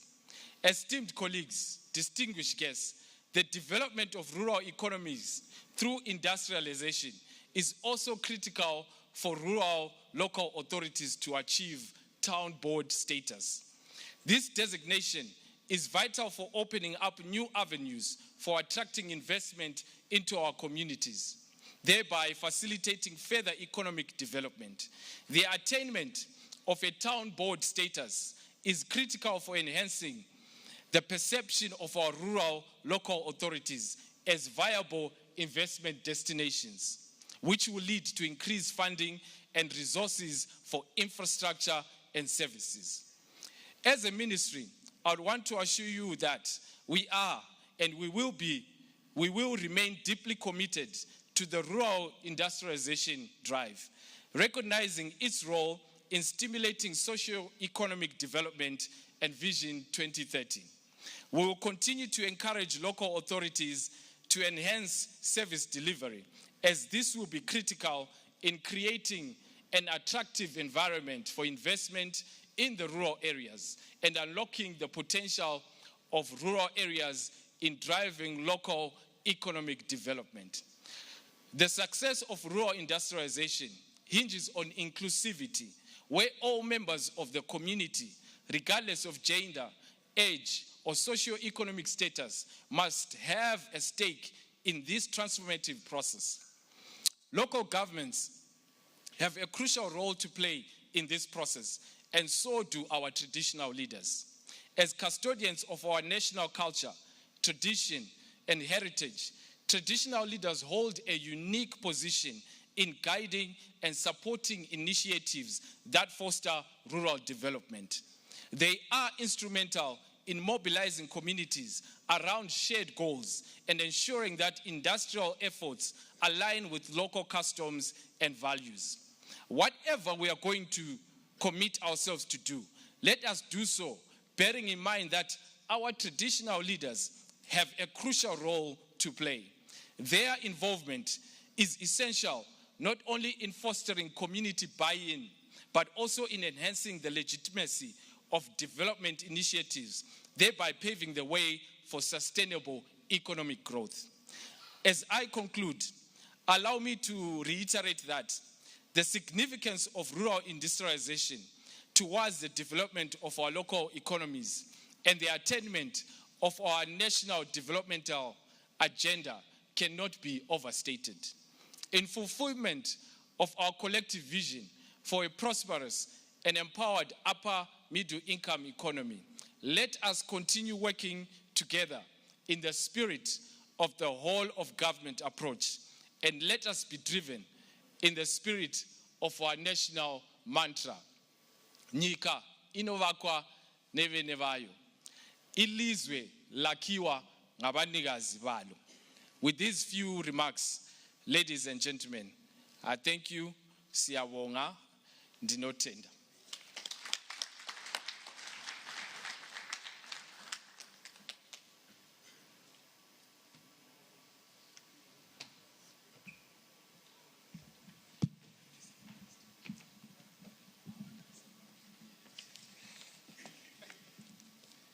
Thank you, Honorable Deputy Minister Mavunga, for reminding us that your mandate of local economic development, legal and regulatory oversight, and integrated service delivery when it comes to the implementation of government policies through the structures that start from the province or the community or the local levels. On policy, I picked up 3, upgrading these rural centers into boards, and continued support of traditional leadership and supporting the local traditional authorities to make sure service delivery is done. In terms of manufacturing and industrialization, that is fitted into the framework of mandates and policies. Now, the next session, and I apologize for the time again. Just to update you, I've consulted my supervisors, and the suggestion is that those who are able to come and join us after lunch do so to discuss, and I think you get an announcement when that will be. We will not be able to finish this program to the end. We hope to. The people who drew the program, I think they knew. The vote of thanks was coming at the end basically at the end of the presentation. I have a feeling it will come just before lunch. So we will be updating you on that one. I hope those of you who can manage to join us in the afternoon will do so. But in the meantime, we have an important job to do at the moment. It's to get the provinces. Now, I wasn't sure whether we are replacing the top table with the provinces. Yeah, well, looks like the provinces are up. Makes sense. So shall we invite the speakers, the provincial representatives, to come to the front? Now, these are the people who make it happen.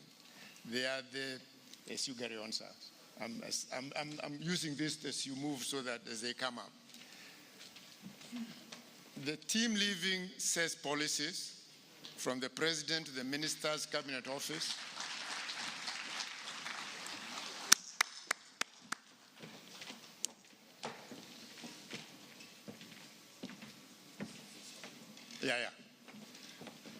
As the provinces, thank you very much. We shall be inviting you, Madam Minister, to come back to speak for the final. We'll invite you later.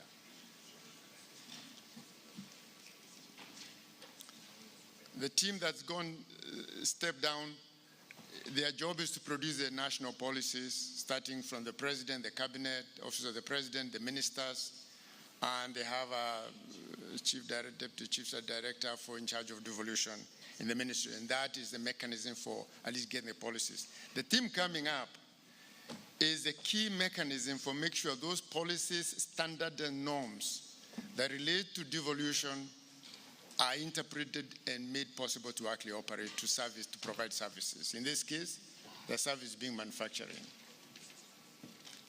industrialization, and the related subjects that go with the subject of today, rural industrialization, Indaba, where we want to talk about unlocking Zimbabwean rural potential,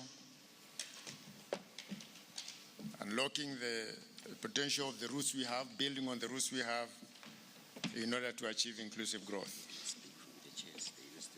This one, which one? You give it to them, yeah. That's what they use. They speak from the chairs, yes. Okay. So, we have asked them the provinces have been asked to highlight a few things, and some of them is really the areas of comparative advantage. And I think you have all had the discussion about comparative advantage, comparative advantage, comparative advantage. And that's an important part of the discussion you're going to have in terms of where their plans go and what drives them when it comes to rural industrialization. So we are going to start with, I think the way we're going to do it will go just this way. Rather than by alphabetical, we start by just going down and you say which province you come from and make your short presentation. And again, we are looking to hear your 3 points. What are the key messages you want to take away from your province? What you do like us to take away to remember your province? And what are that is in terms of key actions and also the 3 areas of policy actions you think are important to help you get there. Obviously, if you can hear something about your comparative advantage, if you can hear 3 areas where you think comparative advantage, 3 areas message you want to take away, and 3 policy actions you like us to take away will be very useful in terms of helping us. Just a reminder, our comparative advantages at the moment has been spoken a lot about natural resources.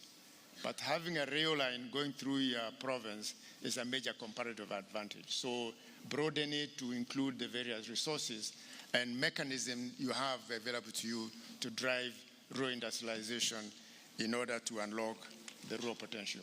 Over to you, and I will start with you, and I will let you just manage it and you pass along. When I go like this. How many minutes? 5 is too much? Okay, thank you. I'm from Midlands Province, where our province is endured to its vast minerals and agricultural human capital. As you are aware, the Great Dyke passes through Midlands Province, of which the Midlands Province is the resource center of Zimbabwe.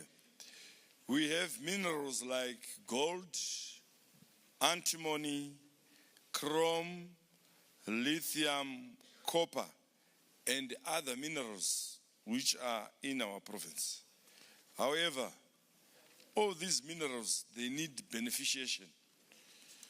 Because, for an example, lithium, in lithium, you can find about 7 minerals in it.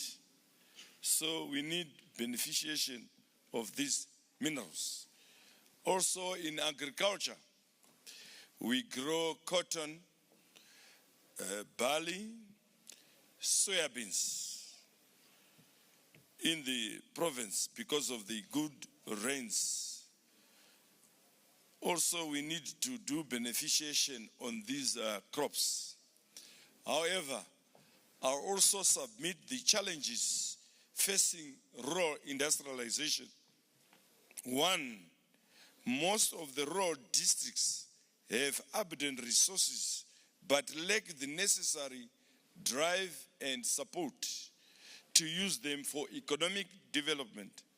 Limited access to finance for rural entrepreneurs, over-reliance on primary production mining and agriculture.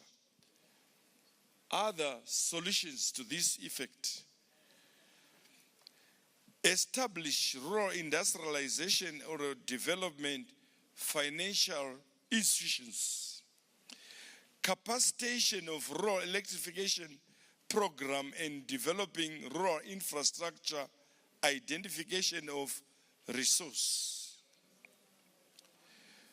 conducting comprehensive feasibility study report to be produced for the rural districts on the resource needed for implementation.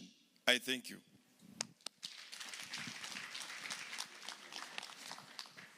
Thank you. I am from Shonaland East Province.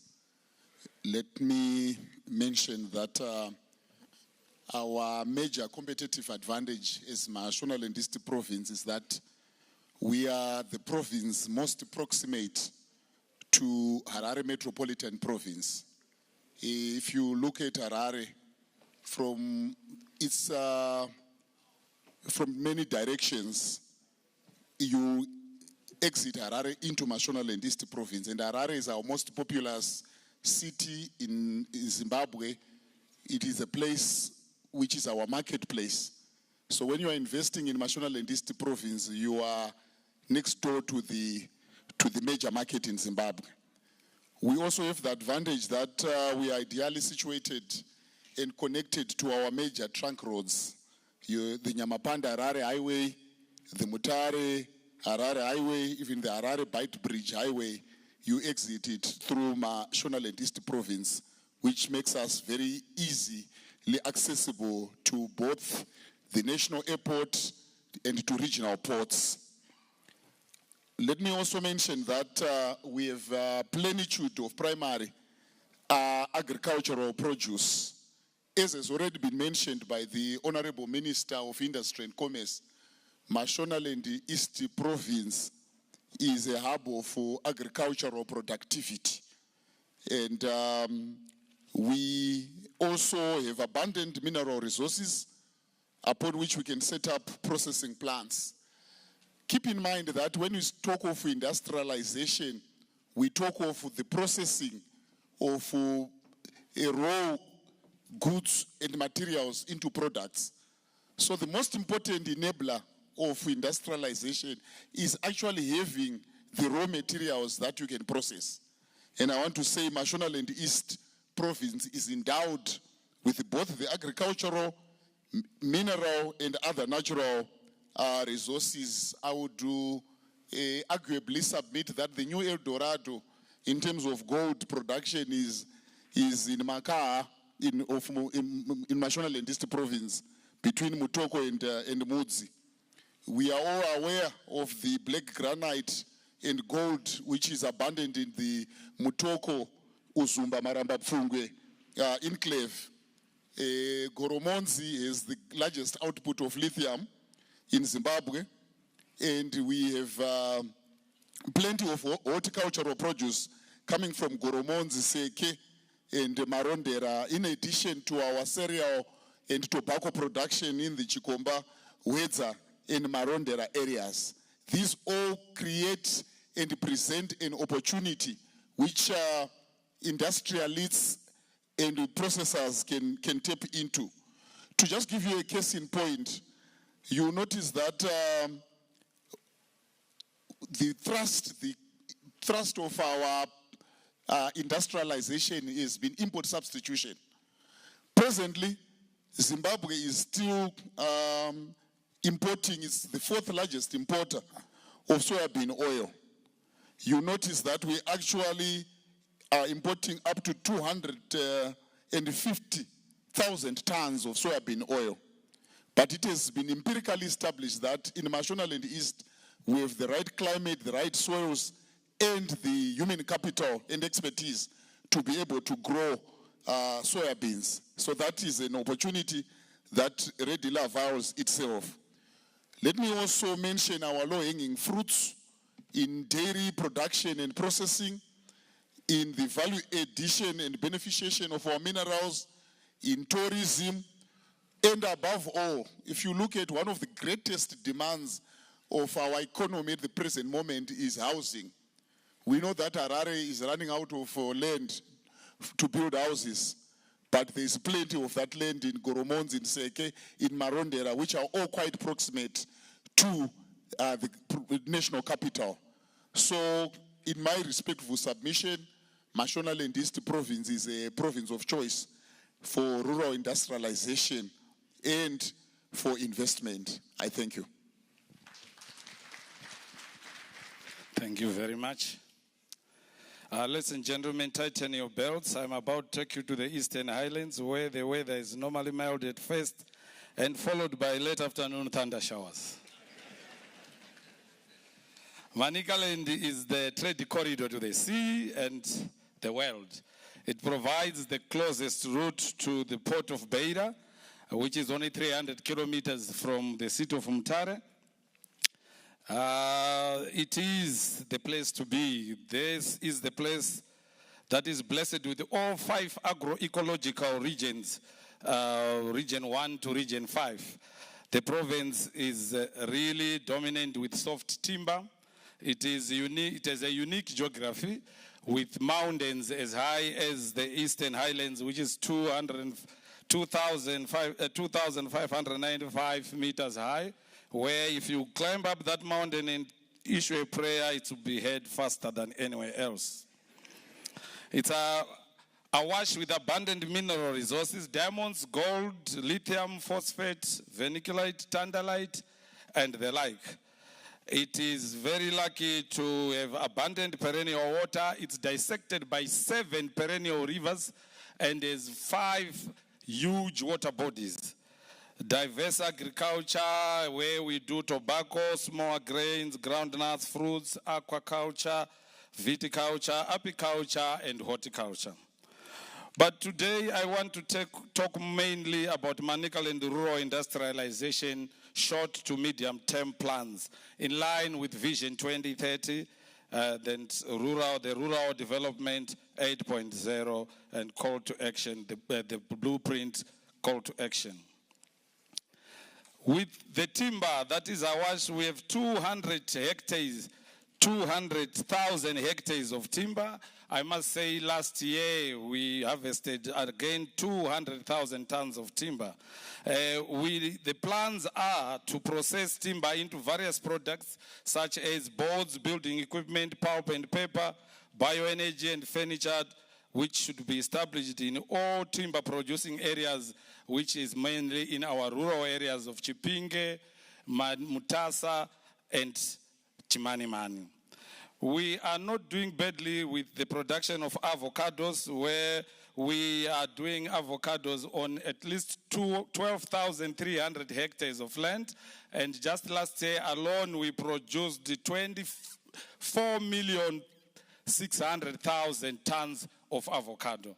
At the moment, we have a beneficiation that is taking place in Mutare, which is a city, but we have now made land available for those who want to come and do value addition of avocado in either Chipinge or Mutasa or Chimanimani. Avocado produces oil. This oil is of a high quality and it sells very well. The last time I was in the UK, we discovered that it's being bought at least 20 pounds per liter.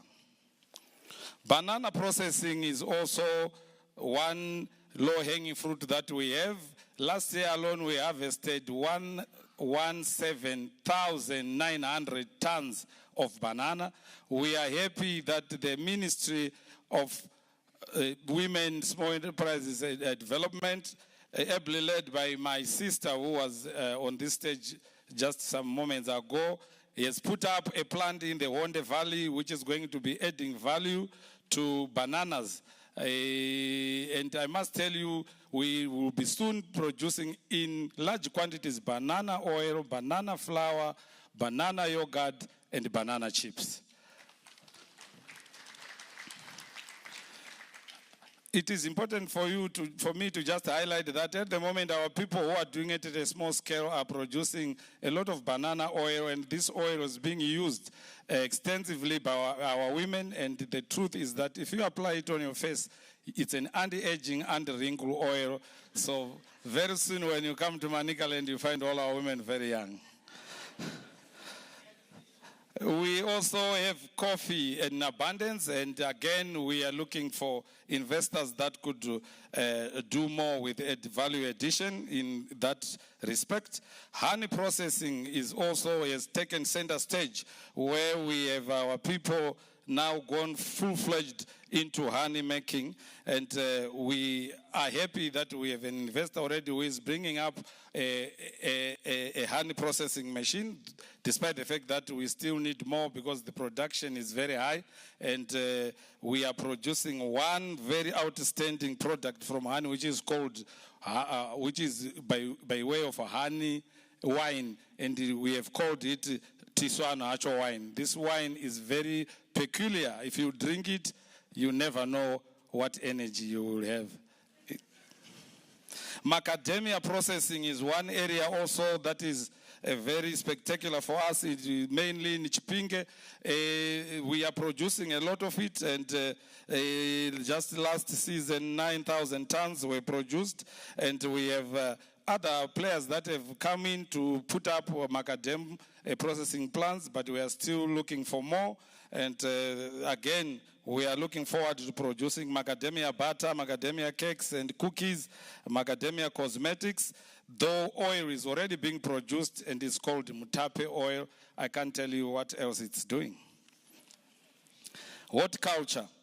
The establishment of a processing plant at each ward is our focus. We are happy that His Excellency Dr. Emerson Mnangagwa, through the Ministry of Agriculture, have put up several business units in the whole of Manicaland. We have at least 126 of them that are up and running, and it is our ambition that we, in each of our wards, we have a plant that will be adding value to whatever the farmers will be producing. And in this case, we have targeted high yielding and high value that crops that give high return, like Tsangamidzi and the like. But I must say, when it comes to agriculture, I think we must be given the medal. We are happy that as I told you earlier on, that we have 5 huge water bodies. We are utilizing these water bodies very wisely. Of course, in line with the government's policy, every water body in the country, there must be several productive things. Firstly, we are looking at tourism. We want all those water bodies. On all those water bodies, we are looking forward to hotels, lodges. We are also looking at fisheries. We are also looking at boat yachting, cruising, and the like. These water bodies are ready for those. I mean, the areas around these water bodies are ready for those who are ready to come and invest with us. May I say, we have 4 high-impact projects in Manicaland under the Agriculture V30 Accelerator model that are complete and ready for commissioning by His Excellency. And these are Romsley farm, where we have 384 hectares of land that is under center pivot, 24 center pivots. We are happy to say that on that project, 316 women, families are benefiting from that project, of which 86 of them are women and 75 are youths. We have another project at Chibue, where we have 367 hectares. Another one is at Msikawanu, 570 hectares, and then we have 602 hectares at Kesho Valley. All these projects, we are looking forward to the establishment of we are looking forward to the establishment of plans that will beneficiate all the products that are coming out from there. It will be important for me to maybe highlight. Sorry, yes. Before I pen off, may I just highlight that in Manicaland, the the policies and initiatives the province is implementing to support rural industrialization are as follows. All our rural authorities have been tasked to identify and set aside land for rural industrialization in several in our districts, and to date the province has reserved more than 30 hectares for this purpose. We are also promoting investment through organizing investment conferences. The province has also set up a provincial investment committee. We have also established a robust monitoring and evaluation system to track progress in all districts. We have also increased investment in rural infrastructure such as roads, electricity, and the like, encouraged diversification of our rural economies beyond agriculture, mining, and others, and we have also made sure we promote investment in rural areas through incentives and business support. Otherwise, ladies and gentlemen, let me say to you, Manica Land is open for business. We will welcome you with open hands. I thank you. Thank you very much. Master of Ceremony, I think you'll bear with me. I'm only 4 days old in the office. And I was recently used to call people to order in Parliament as the Speaker. So please don't call me to order. But I will try and summarize the happenings in Matabeleland South. I will try and give the brief of Matabeleland South, the policies and implementations which we intend to put on, partnerships or collaborations with other partners, the challenges which we are facing as Matabeleland South, some of the proposed solutions, opportunities which are there in Matabeleland South, and success and lessons which we have learned in Matabeleland South, and also my vision for the next 5 to 10 years of what is to take place in Matabeleland South. Master of Ceremony, devolution plays a critical role in rural industrialization as it entails transferring power to the local decisions. What it means that rural industrialization leaves no one and no place behind toward Vision 2030. This is because the emerging economic markets and activities are in rural communities. We have to improve council's resolutions in terms of their bylaws so that they are promulgated to create good life and fostering rural industrialization. We in Matabeleland South are pro-people, or we are implementing pro-people policies which are key in capitulating rural industrialization. In other ways, we are following NDC 1, Agriculture 8.0, creating village business units based on availability of water as a key driver in development. The province had so far 16 village-based units developed and are full functioning. For example, the Garanyemba VBU in Gwanda, where farmers are producing and selling the profit. The Makorokoro village business unit is also operational. We encouraged Education 5.0 heritage-based learning, which has started to yield good results as students developed in these areas have developed academically as life skills. We also have people who have come abroad to collaborate or in partnership with us. And we've seen the construction of Boboma Dam in Isiza, where J.R. Goddard is in partnership with the government. We've seen the rehabilitation of the Douala and Gungwe Dam in Gwanda district, also Goddard in partnership with the government. We are engaged in the Trans-Limpopo Spatial Development Initiatives. We are also in Great Mapungugwe Transfrontier Conservative Area.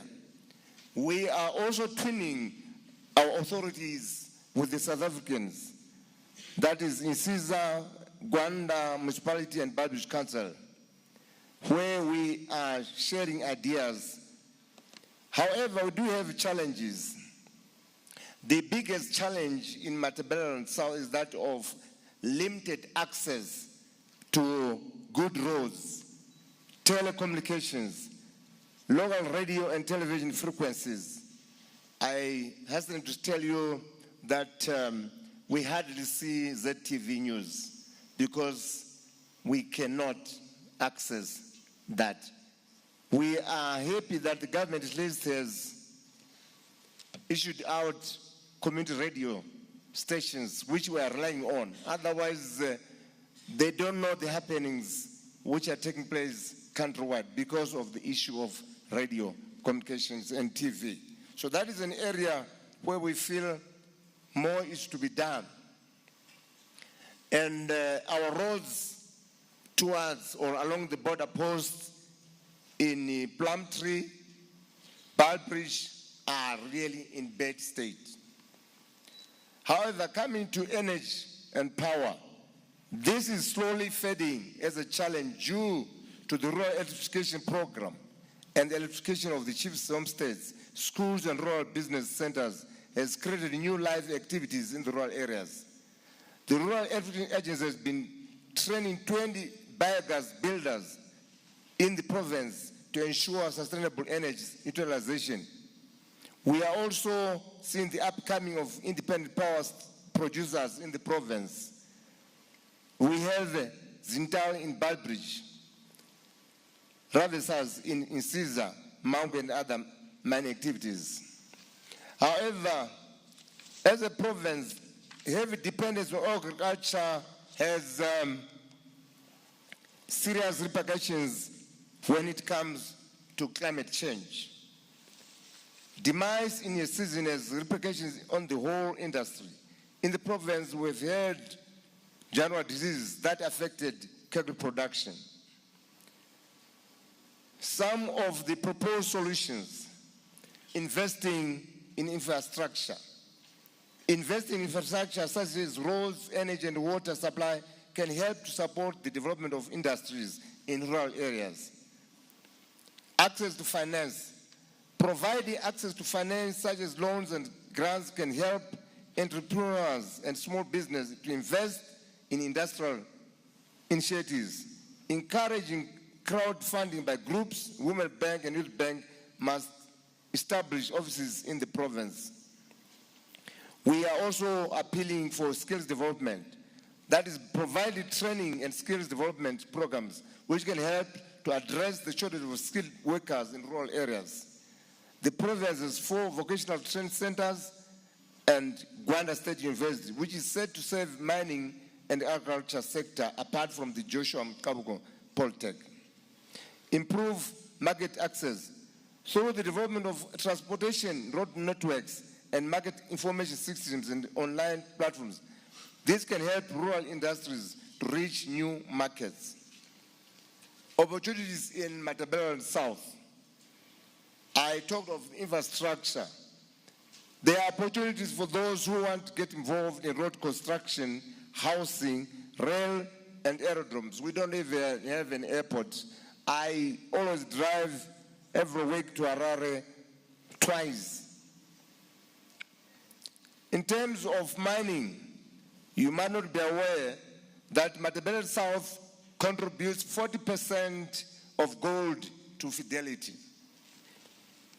So there are opportunities in terms of gold mining, lithium, and recently there's the issue of the coal, which is the new mineral in Balbridge, leading to the production of ferrochrome and electricity production at Zintao, which was recently commissioned by His Excellency. In the past 2 years, we have the mining and process of lithium in Isiza and Gwanda district through the Africa Resources Minerals Investment and Mandongolo venture. Zim Alloys is chrome mining around Dolo Range Mountains, border Berengwa. For your information, exploration on diamond is going on in Matopo, Bulilima, and Mangwe. We pray for a boom.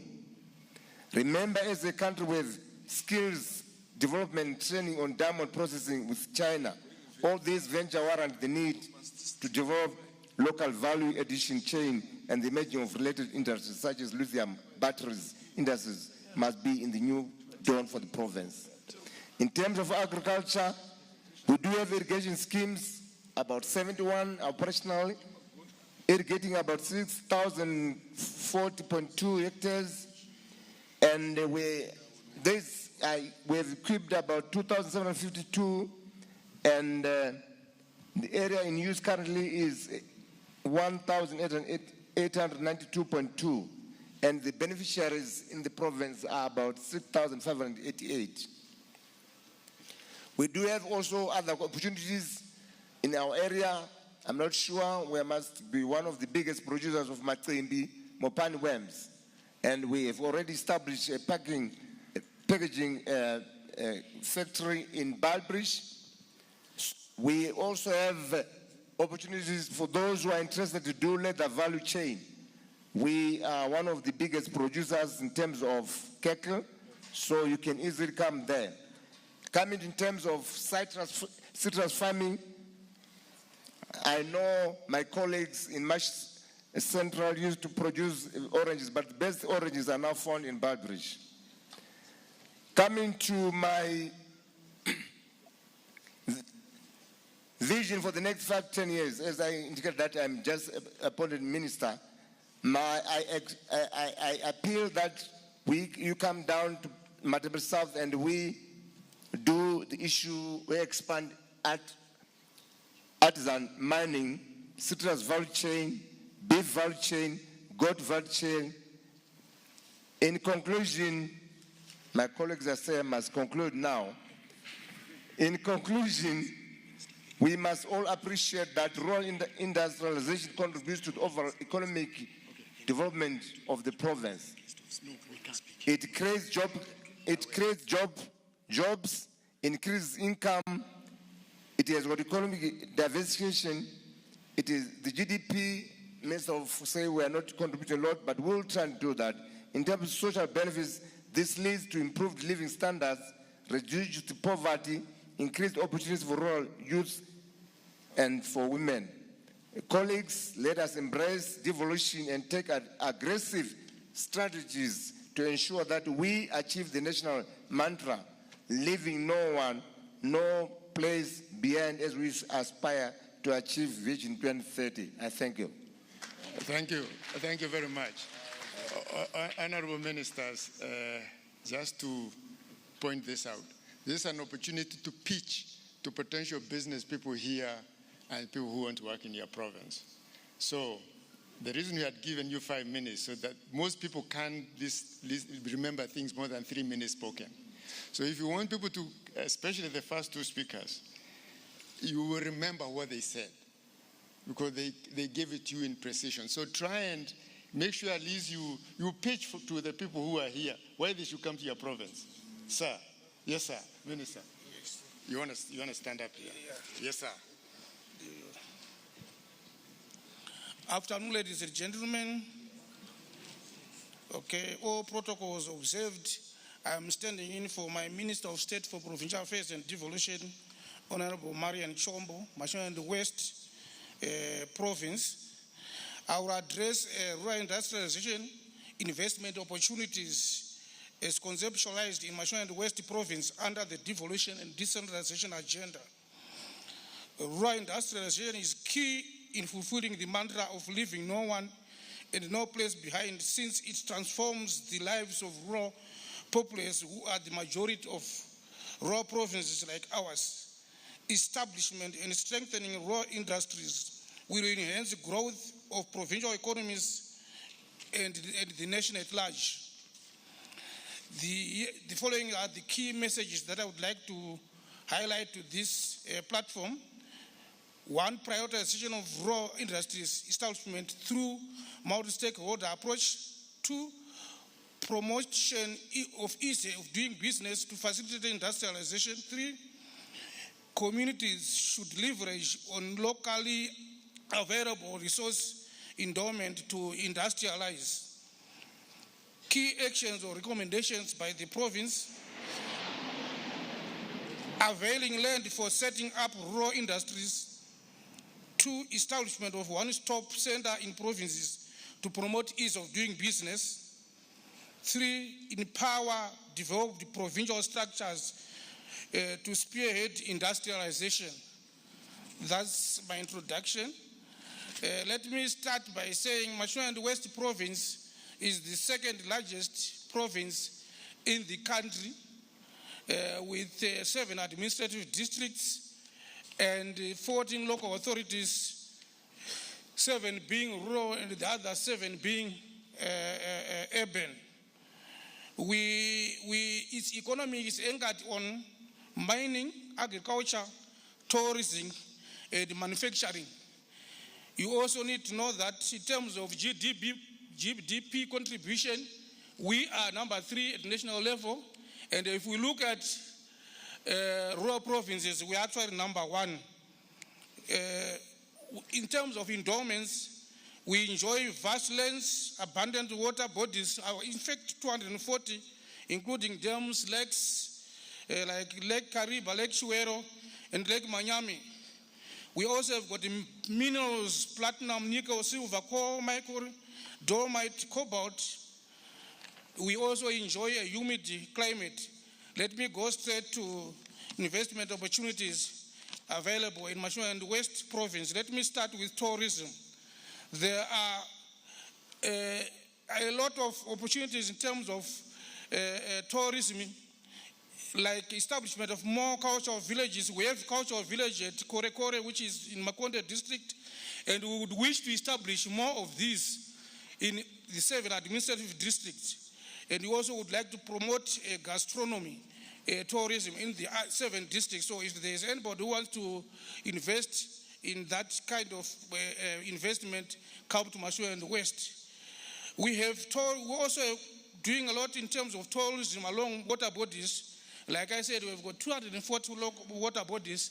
It is also our intention that before 2030, we come up with integrated master plans for all our major water bodies so that we create opportunities for biking, zip lines, water activities, lodges, artificial beaches, which we would create in some of these water bodies.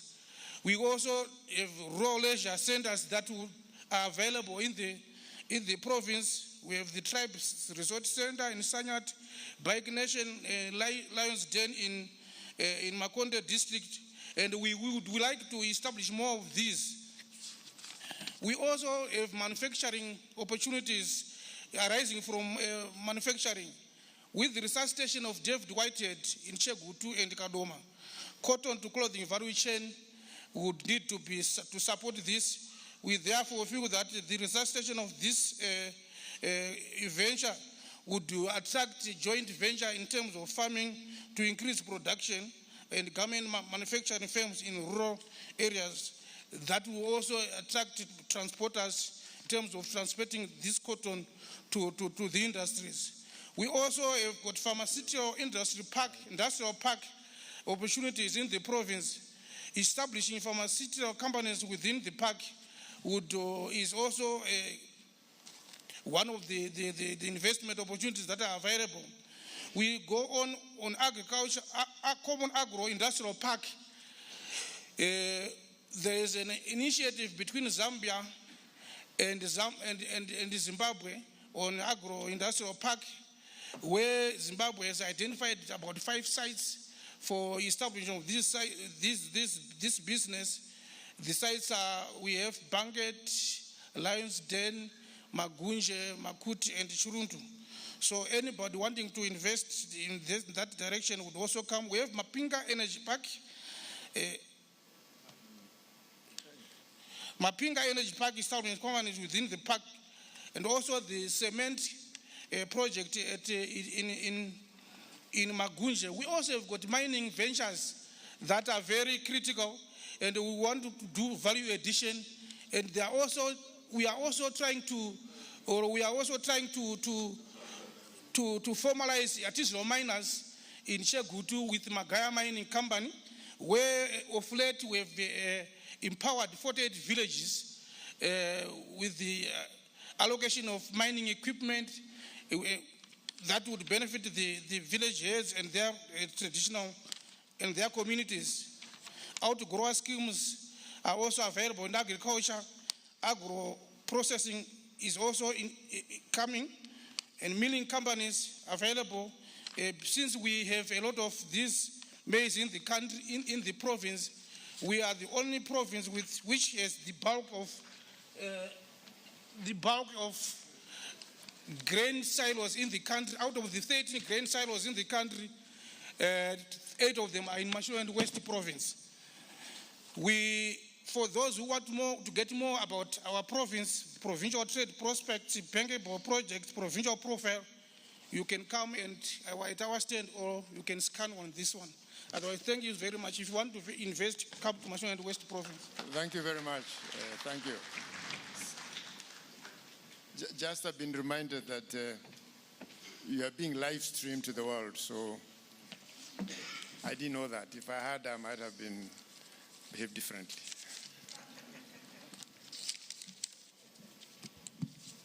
Honorable ministers here present,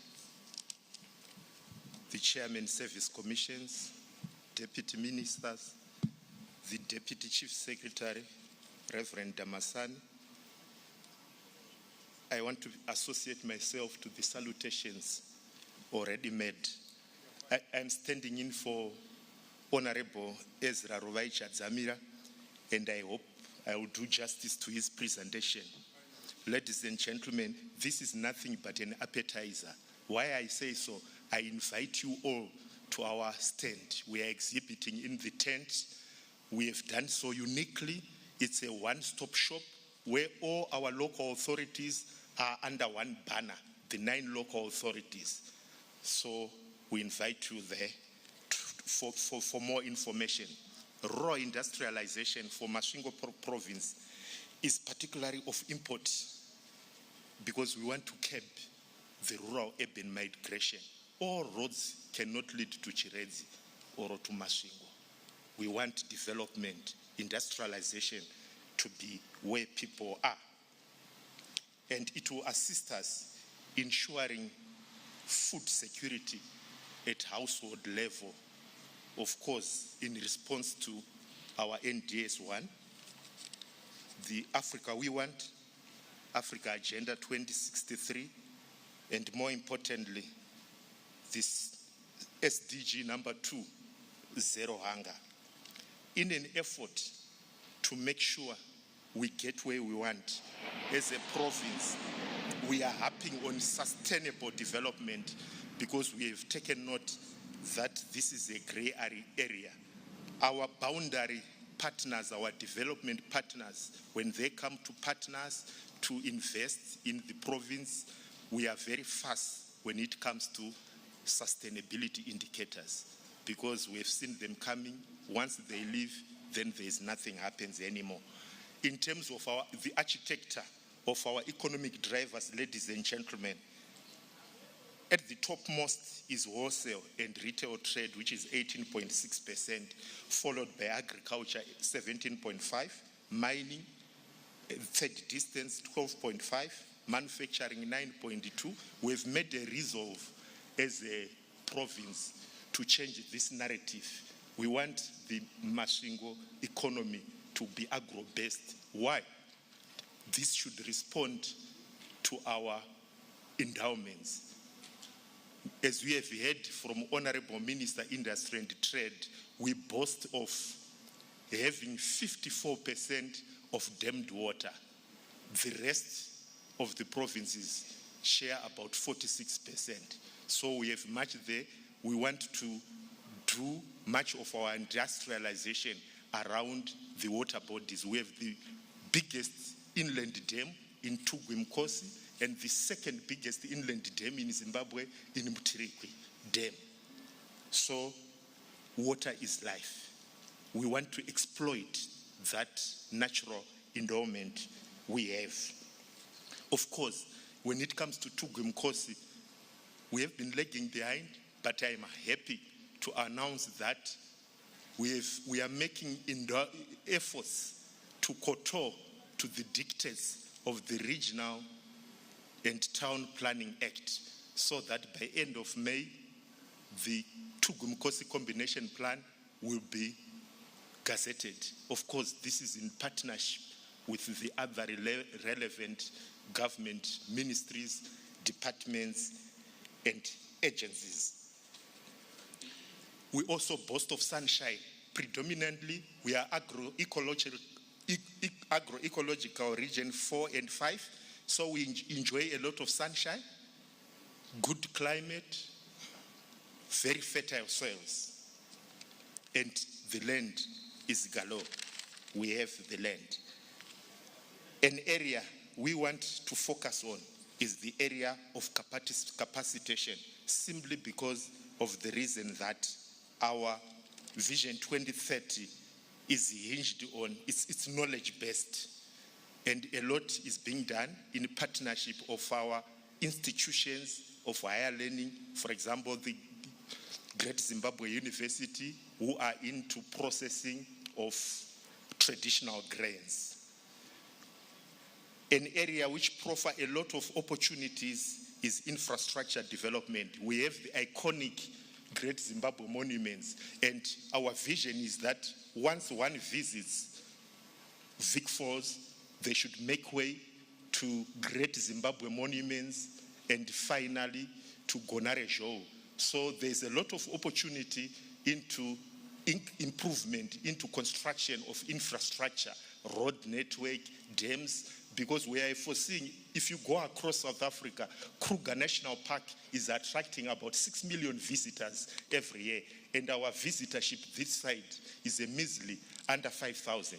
So we look forward to maybe a modest 10% of 6 million, and it will do a lot in improving our GDP. Major recommendations are that we need a robust, aggressive irrigation infrastructure development in Masvingo so that we make use of the water bodies. We also need to focus on the issue of ease of doing business, because as a province, the investment space resides with the local authorities. So we need to be in sync with our local authorities so that development finds its way to Masvingo province. Ladies and gentlemen, this is nothing but a nutshell. Kindly visit our stand for more. Thank you.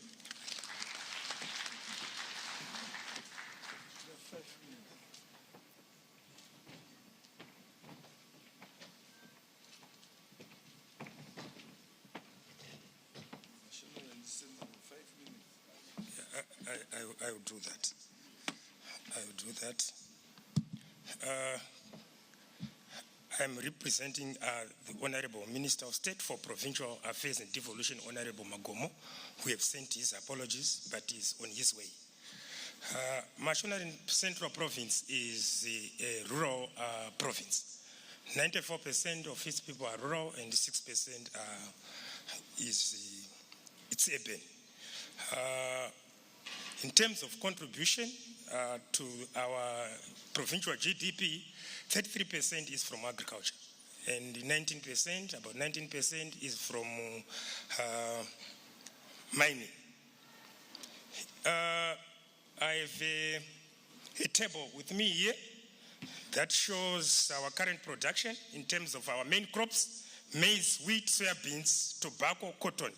I have current production and then potential production and then investment gap. So I will talk about the investment gap. In maize, we have 271,067 tons that we require. And for those who may be... it's okay. So in soybeans, we have a gap of 34,939 tons. In tobacco, 22,806 tons. In cotton, 31,558 tons.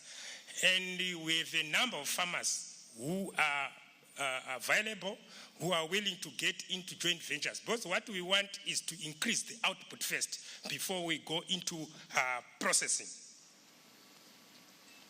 So we need people, investors who assist us in irrigation development, agricultural mechanization, industries that support the tobacco value chain. I think we are one of those provinces that produces tobacco in abundance, and we have a number of sales floors in Vurwi, in Bindura, and most of this tobacco is sold in its raw form.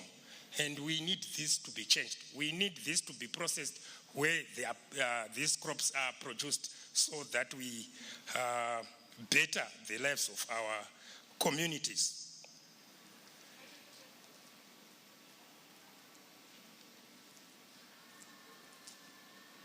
Right, we are also good at livestock production. We have in excess of 500,000 in terms of cattle, and goats around more than 300,000. So we can take advantage of this, because most of them we just sell livestock to maybe Harare and the other areas. But we need to value add so that our people will benefit, because value addition will add wealth to our communities. We need investors who are into leather value chain, meat processing and canning, abattoirs for both large and small livestock, dairy value chain, and the pharmaceuticals. We also have abundance in wild fruits. We have Masau, we have Mauyu. I'm happy that our Bindura University of Science Technology, of Science Education have started processing of Masau, and they've set up a plant in Musaraban Growth Point. And they are currently producing about more than 9 products from the Masau. And we need more of that, because we have abundant Masau fruit in my central province. And we have a comparative advantage over that, because we don't spray chemicals, we don't use fertilizers, it's rain-fed, we do nothing. But so we can take advantage of that, so that we can better our communities as we move towards the Vision 2030. Allow me also to look at mineral beneficiation. We have in excess of 27 minerals. Among them are gold, nickel, and chrome. I think I've seen a number of lorries moving from Guruwe, sometimes going through the border Mutari. And that is raw ore, but we need that to be processed. We have proposed a site that we think we can do value addition on chrome.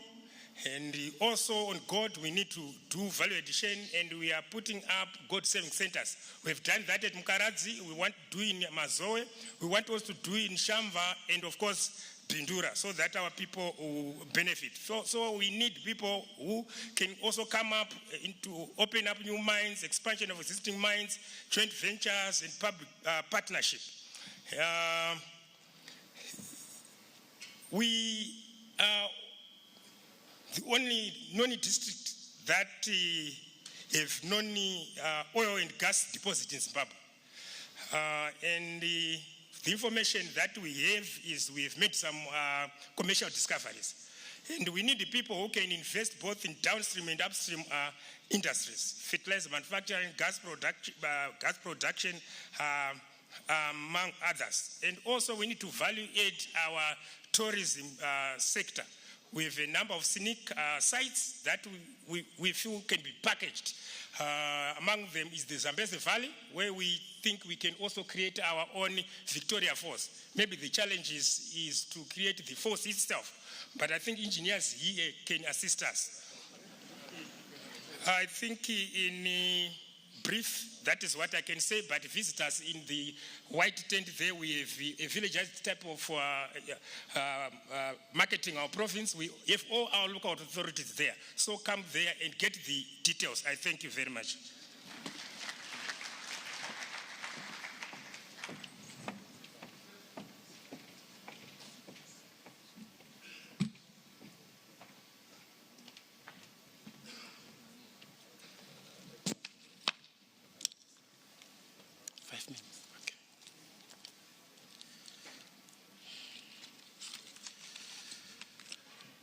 Good morning to everyone.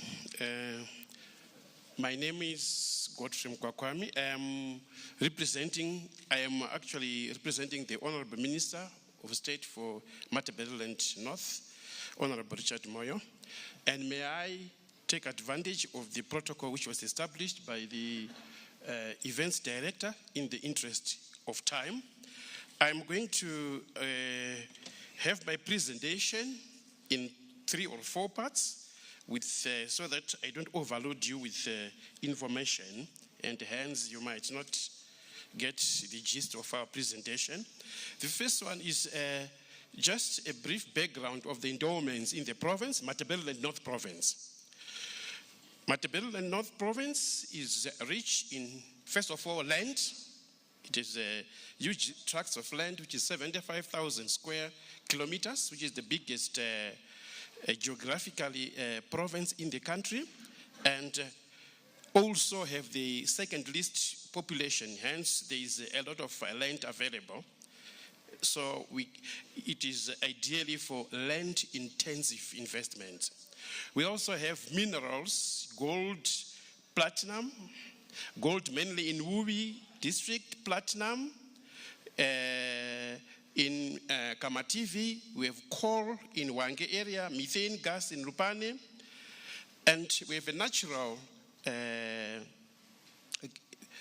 gift from God. We have the Victoria Falls, and we have also big natural parks, the Wange National Park and Victoria Falls National Parks, and we have huge forests which stretches from Nkai, 3 districts, Nkai, Lupane, and Cholocho, where you have a very rich, untapped natural teak or other hard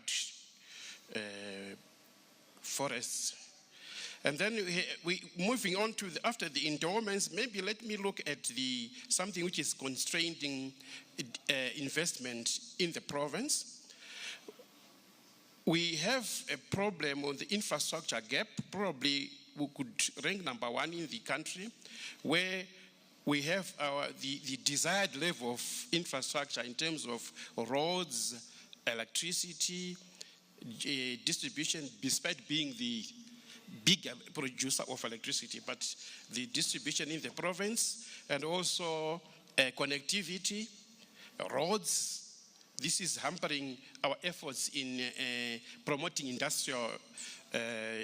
rural industrialization in the province. We also have financial, just like all other provinces. I think maybe this I might not need to go that in detail. We have a financial resources gap so as to finance new investments and expansion. Poor market linkages with our producers, especially agricultural products. They end up rotting. They produce, but now the marketing of the products is a hindrance, whereby probably middlemen are taking the larger share of the value chain. And then lastly, we have problems with the legislation. We know in Wange, we have a lot of mines which have opened up there, and they mine a lot of coal, but sometimes leading to the deterioration of the environment. But because of lack of legislation in corporate social responsibility, corporate social responsibility is not mandatory. So it means the benefits are not cascading down to the common citizens around the Wange area. All what they feel is the pollution and probably a bit of employment. So we will, as a province, we feel that maybe there is need to have a change of or revisit the legislation to ensure that when investors do come, their activities, the benefits also trickle down to the poor person. Then the opportunities, more important, the opportunities in the province, which is based on our endowments. Like I said earlier on, that we have a lot of land, and hence agriculture and agro-processing opportunities do exist in our province. This might include the value chains associated with agriculture. Maybe the leather value chain, that is from the processing of the hides right up to the production of leather products for export. The timber processing value chain, the whole of the value chain, from production, right from the processing of timber up to furniture, high value furniture, especially the quality of the wood which we have in the province. Because of the forests, there are a lot of forests we have, which is ideal for honey production and processing, for export and also for the pharmaceutical industry. We have fish canning and packaging opportunities around. As you know, that we are together with National and West, we are very much indulged in fish production along the Zambezi River and mainly around the Binga district. So we have a lot of these opportunities in this particular subsector. And then the mining and mineral processing. Areas to opportunities there start with the support. You may not want to go into mining itself, but just the support of SMEs with equipment and training, so as to improve the way of doing things and also to make sure that their mining does not affect the environment. And then the processing of minerals, a lot of them, many examples can be done. Coke to coal, which is happening, we are glad that it is now happening. I'm told that I'm behind time. And then tourism, we have a lot of opportunity in infrastructure, coming up with infrastructure to support tourism, since Mart North is a tourism province.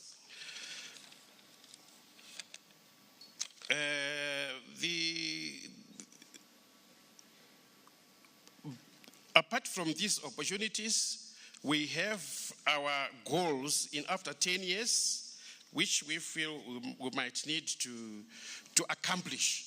We need to have a digital economy in 10 years' time, which will drive most of the economic activity in the province, and also to close the infrastructure gap. Like I said before, Mart North probably is the biggest infrastructure gap. And then food security. The fact that we have land, but we have a problem of unreliable rainfall, and to address that issue, there are measures to boost irrigation through the establishment or the construction of Shangani Dam, and this will create a green belt right from Bai to Umguza, close to Bulawayo. And then we want a highly value-added economy, a diversified, highly value-added economy, which relies on value-added products. We also want to have a healthy society, improve education and skills. In our province, we rely a lot on importing skills from other provinces. And then a functional special economic zone, now it is just in place, but it's not very much functional. The aerodrome, since we are a big province, and we have poor roads, so we might need to be supported by air transport, which needs the construction of aerodromes. And then to have a society which is resilient to climate change. And finally, we want to have energy from methane gas. We, like other provinces, we are also have a stand in the tent where you can get opportunities, and also we have our rural district councils who are also exhibiting where you can get opportunities for investment in our province. Thank you very much.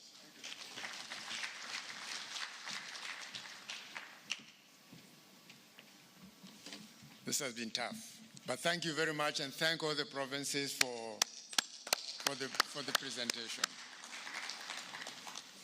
We have asked the guests of honor to indulge us for a few more minutes, and we hope to break quickly. We are all invited to their as they move off the stage. They are invited to their stands. I urge you, when you go there, ask them one question: which is your topmost project you like investment in? Not two, one. One. Just ask them. If you had an investor come into your province which would be a top project. One. Thank you very much. We will ask now, to do development, all of us know one thing: procurement always catches you. Procurement has agreed to do 2 minutes. So will you be able to do your quick remarks? Why do we need procurement to do rural industrialization, sir? And then after that, I'm not reminding you, sir. 2 minutes. 2 minutes.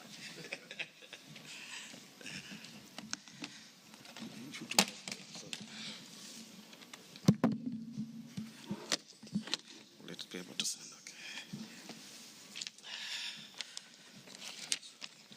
Okay, all right. My screen is at there. Thank you so much, Director of Ceremony. I'm just going to rise on the protocol already observed and move on to my presentation, where I'll start off by just highlighting the legal instruments that underpin affirmative procurement, as my topic is talk about affirmative procurement and the electronic government procurement system. I will also talk about inclusion, then talk about the electronic government procurement system and the business case for the EGP system.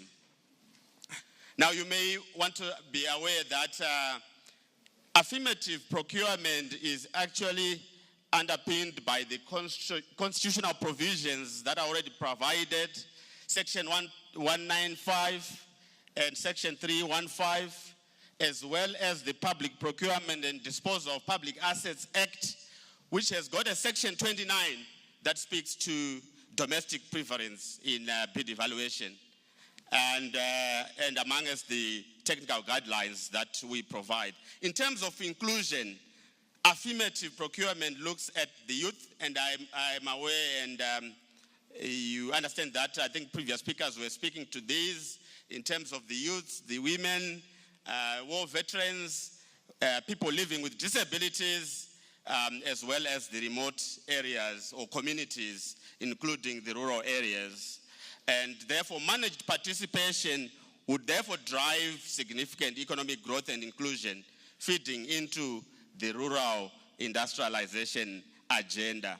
And what are we saying by this? What we are saying is that a local authority in a rural or remote area can choose to award a tender to a local supplier, and it's provided for in the Act. But then to quickly move on to what then digitalization is now doing in terms of promoting rural and actually having inclusivity. As you're aware, the EGP system is a secure web-based application, and this is used to actually facilitate public procurement. And you can then access this system from anywhere in the country. All you need is internet access.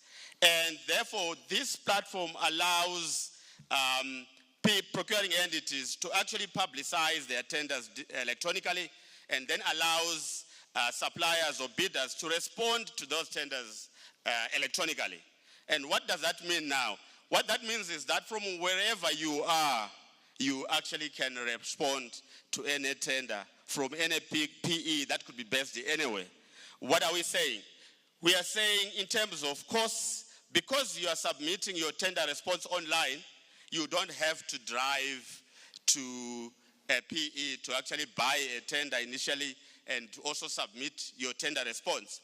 You do that in the comfort of your home or office, and you make the payments electronically.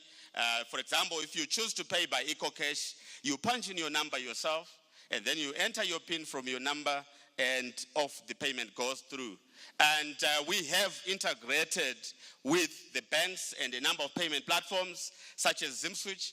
Therefore, what it means is that with any card that you have from any bank, you can actually make your payment using ZimSwitch. And if you are an international entity, or you could be local, but you prefer to use Visa or MasterCard, you can actually make your payments electronically. What are we also saying? The EGP system is therefore improving efficiency. It's actually also breaking geographical barriers. No one is left behind. Everyone can actually participate. And tenders now are not for the big businesses. They are for everyone. And from wherever you are, you can actually then participate. It also brings in the environmental friendliness because there's no paper. Therefore, we actually reduce carbon footprint. We are saying you don't need to print. Submit electronically. You don't need to drive, so you're not burning any fuels. You are actually submitting from wherever you are. And you don't have to do these visits. Even in terms of query management, you could be having an issue. You actually can raise the query online, and all participating bidders can get to see the responses that are coming back.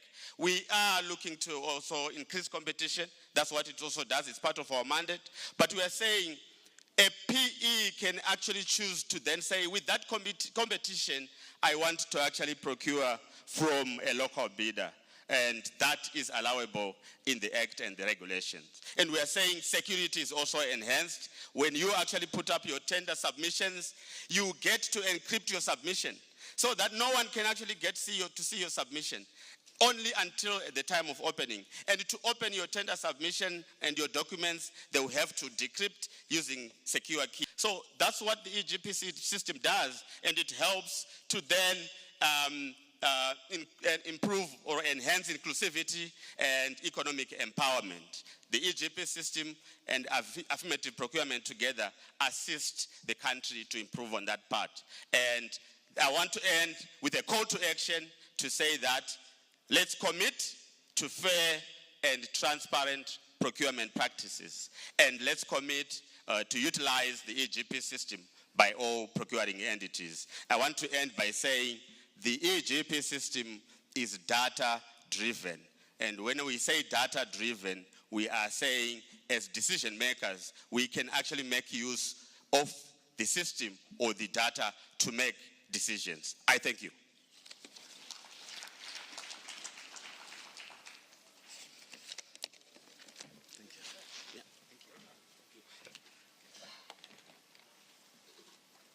EGP system is data-driven. Secretary, can you come and introduce our guest speaker?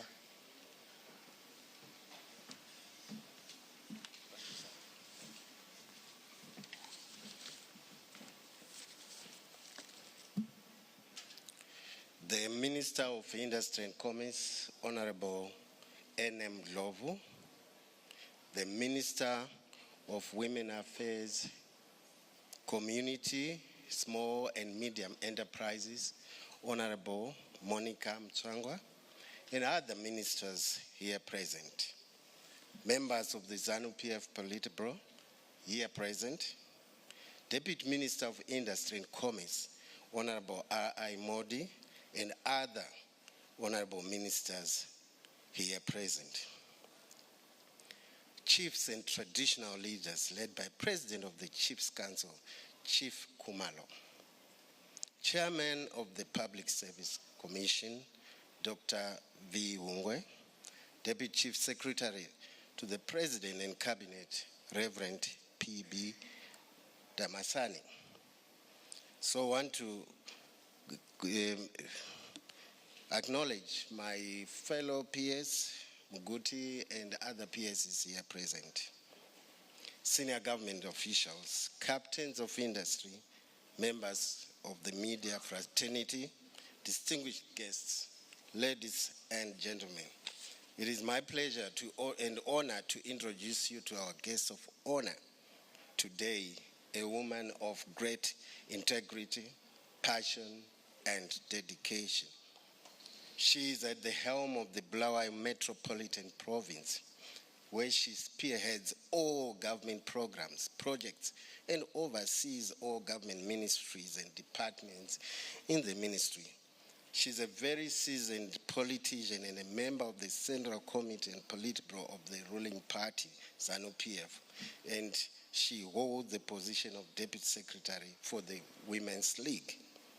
She has worked in various organizations and specialized in rural development.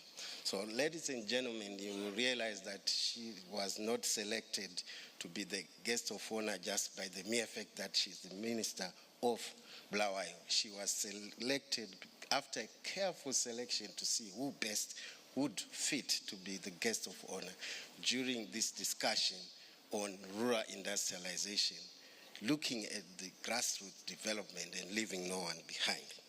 Distinguished guests and ladies and gentlemen, now, without further ado, allow me to invite our guest of honor, the Minister of State for Provincial Affairs and Devolution for Bulawayo Metropolitan Province, Honorable Judith Ngue, to deliver her remarks. Honorable Minister.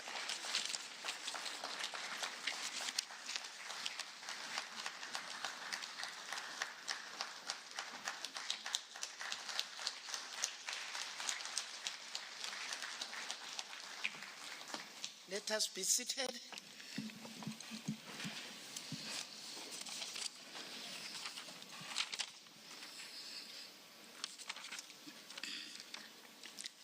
Salvonani.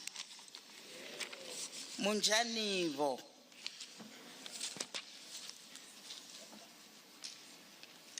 Ngicela limvumele lapha koBulawayo lelizwe jikelele silamakatolika Roman Catholic members abalahlekelwe ngumthungameli wabo uPope Francis.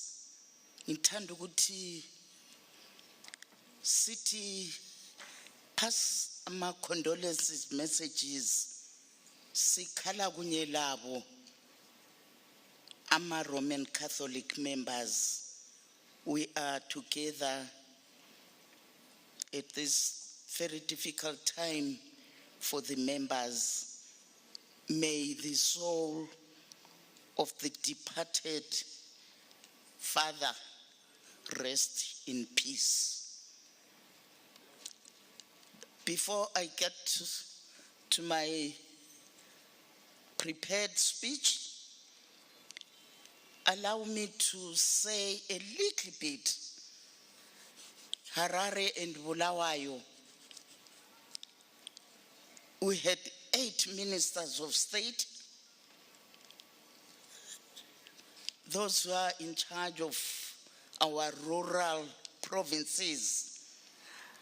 But the 2 provinces, that is Bulawayo and Harare, we have peri-urban area.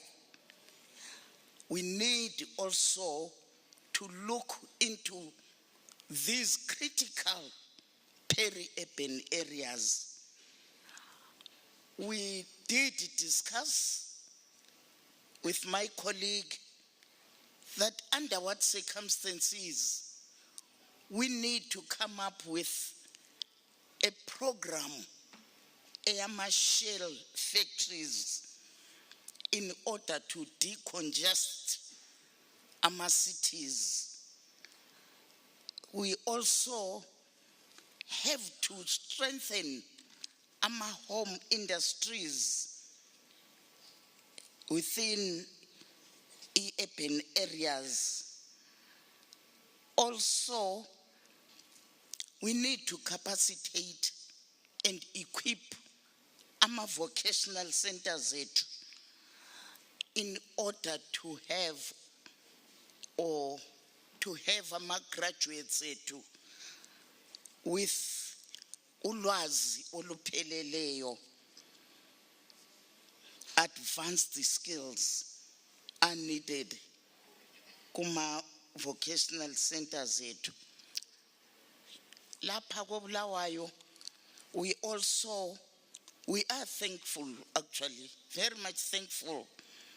There is one gentleman who has seen it fit to develop just next to Ikami monuments, the sporting event at that site, it's very popular. And we are so grateful. He is indeed marketing tourism in a special way.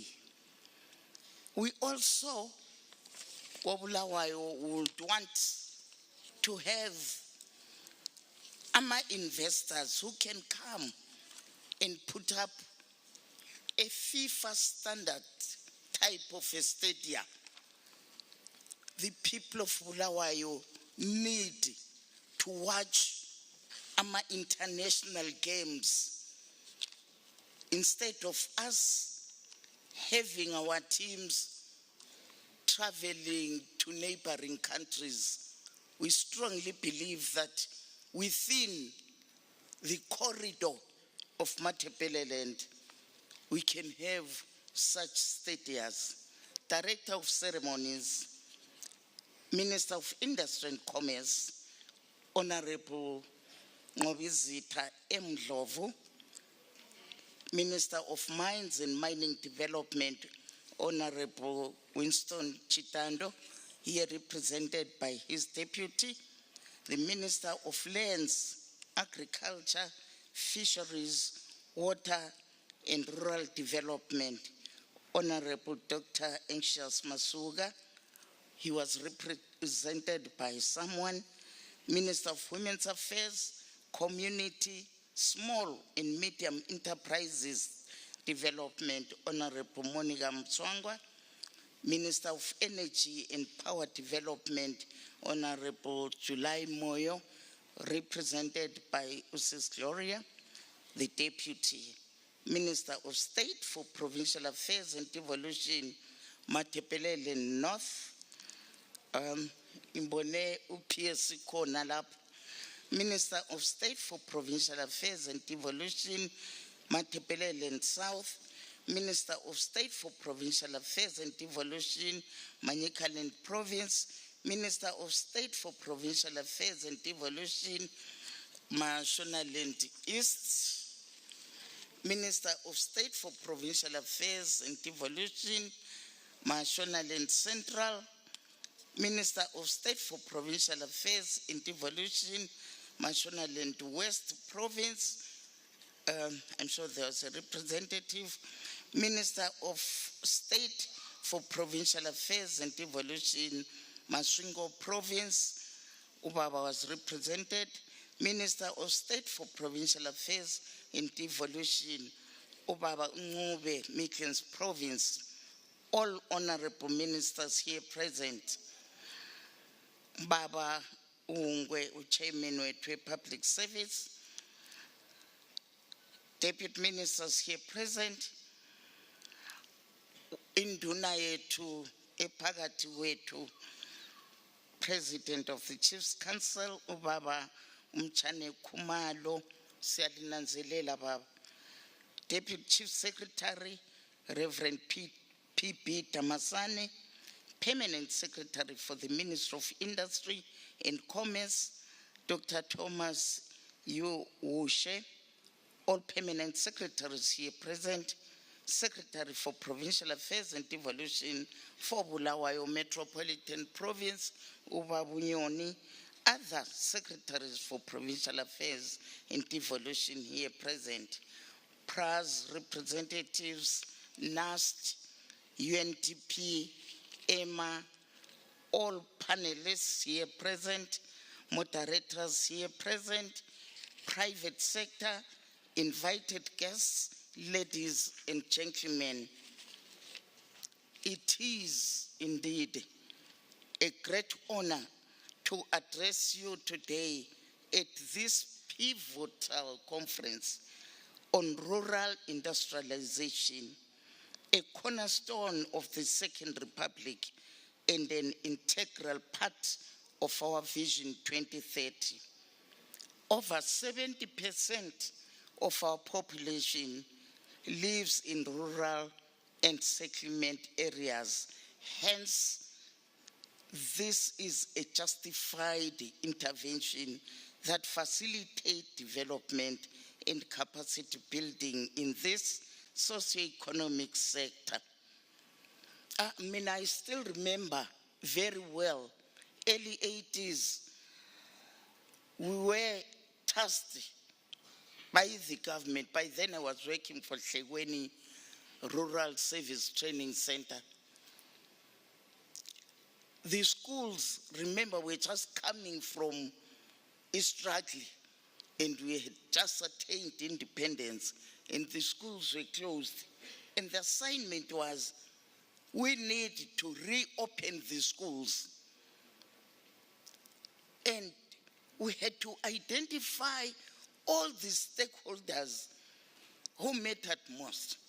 And indeed, I still remember I was assigned Kupinga schools, about 8 schools, esazakayo konangali. So this concept is doable, it's possible, and it's achievable. Most of our natural resources are domiciled in rural areas. Hence, the rural industrialization policy will stimulate production, productivity, value addition, and beneficiation. The focus on rural industrialization reflects our commitment to transforming the economic landscape of Zimbabwe by empowering our rural communities, creating jobs, and reducing poverty. Ladies and gentlemen, rural industrialization is not just a policy initiative, but a vital strategy that will steer our nation towards sustainable economic growth. The policy should enable a private sector-led rural industrialization initiative for effective sustainability. Agriculture and mining contribute significantly to national GDP, but by design, manufacturing and service sectors should dominate as their added value is far higher. It tends to reason that minerals and agriculture products should be value added in those rural areas. It promises to unlock the immense potential that lies within our rural areas. It is also important to note that effective rural industrialization leads to significant infrastructure development, such as roads, rail, dams, housing, and better schools, among others. By fostering industrial development in these regions, we aim to create employment opportunities, stimulate innovation, and improve the quality of life for all Zimbabweans. Distinguished guests, for rural industrialization to succeed, it requires a coordinated whole-of-government approach. We must work hand in hand across all levels of government with the ministers of state for provincial affairs and devolution taking the lead in each province. Line ministries will play critical roles in providing the necessary technical support and oversight. The establishment of interministerial committees focused on rural industrialization will enhance collaboration and streamline efforts across sectors. by bringing together expertise from multiple ministries, we can ensure that our strategies are comprehensive and effectively implemented. My fellow countrymen, our people deserve quality, affordable, and accessible services. With the rural industrialization agenda, more of our people must be taken out of poverty into prosperity, especially the vulnerable, women and youth.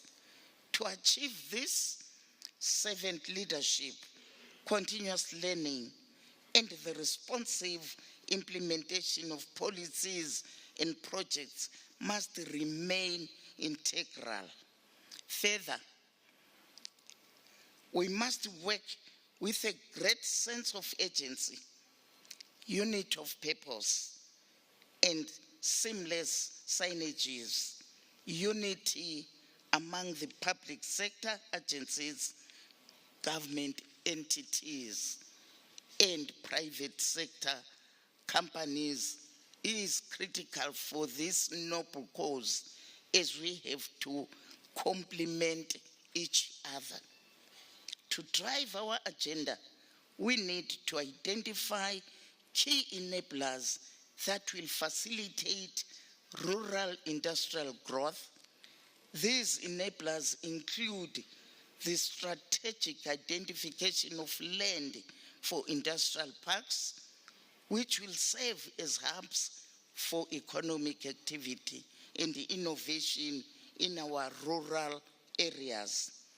Additionally, the establishment of robust bulk infrastructure, such as reliable energy sources, efficient transportation networks, and access to clean water will be critical in supporting these industrial activities. Furthermore, policies aimed at incentivizing private sector participation must be implemented to encourage entrepreneurship and foster a culture of innovation among local businesses. Community share ownership trusts should also play a pivotal role in this ecosystem by enabling local communities to partner with investors.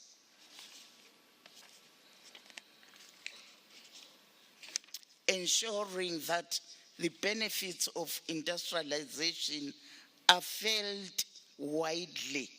Therefore, by prioritizing these enablers, we can create a conducive environment for sustainable rural industrialization that empowers local populations and drives economic growth. As I conclude, I would like to state that as Bulawayo Metropolitan Province, we have huge capacity for processing of many inputs from agriculture, mining, and industry. For instance, our clothing manufacturing companies rely on fabric from other parts of the country, especially Mashonaland West. Though a large chunk of that fabric is still imported. That means Bulawayo clothing industry is a consumer of locally made fabric, but that still is not enough. There is the opportunity to manufacture more fabric locally to supply the expanding clothing industry. Immediately, one can see the value chain going backwards to the cotton farmer and forward to the local and even foreign clothing retailer. Another quick example is Bulawayo's capacity to manufacture or assembly equipment that supports agriculture and manufacturing. These would stretch from the traditional plow to the hand-held tractor, to irrigation solutions, and so on. There are many examples I can give, but it is important to recognize that these linkages across our country are the basis for industrialization and economic development. Being the railway hub of the nation and due to its strategic location for the movement of goods, both nationally and regionally, Bulawayo stands ready to collaborate with the sister provinces in terms of their industrial strategies. Lastly, our quest for rural industrialization is a journey towards a brighter, more equitable future for all Zimbabweans. We have the vision, the resources, and the resolve to make this initiative a success.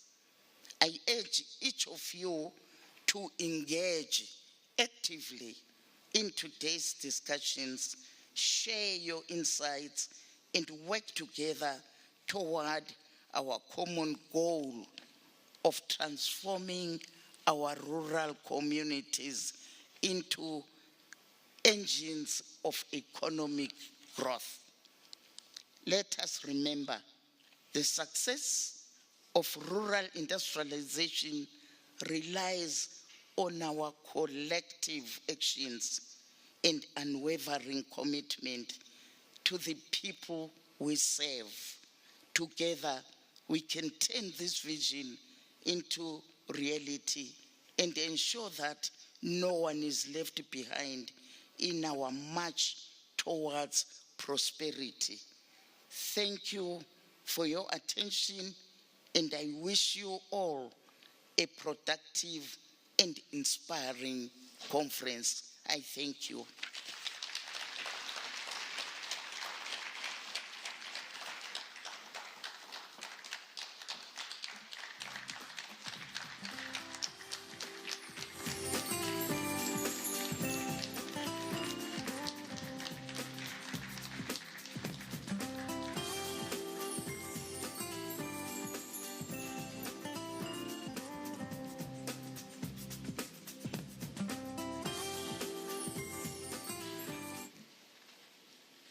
I shall not thank the minister. I'll leave it to the next person to do it, but thank you very much, Minister. As originally planned, we shall get the vote of thanks from the chairperson of the Parliamentary Portfolio Committee on Industry and Commerce, Honorable Clemens Chidua. Sir.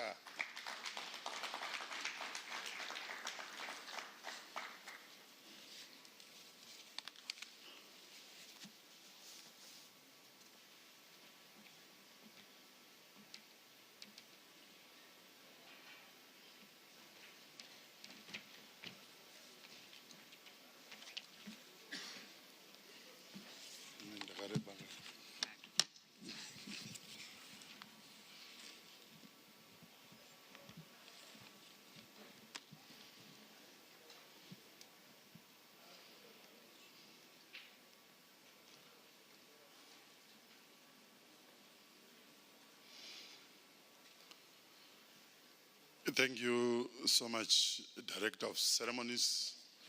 Let me acknowledge the presence of the Minister of State for Provincial Affairs and Devolution, Bulawayo Metropolitan, Honorable Ngube, who is our guest of honor, the Minister of Industry and Commerce, Honorable Ndlovu, and allow me to write on the protocols that have been established already.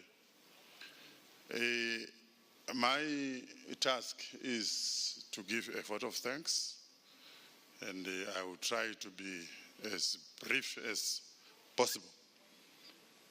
Ladies and gentlemen, it is an honor and a privilege to be delivering this vote of thanks at this momentous occasion where we had had our Indaba, and the Indaba set the tone,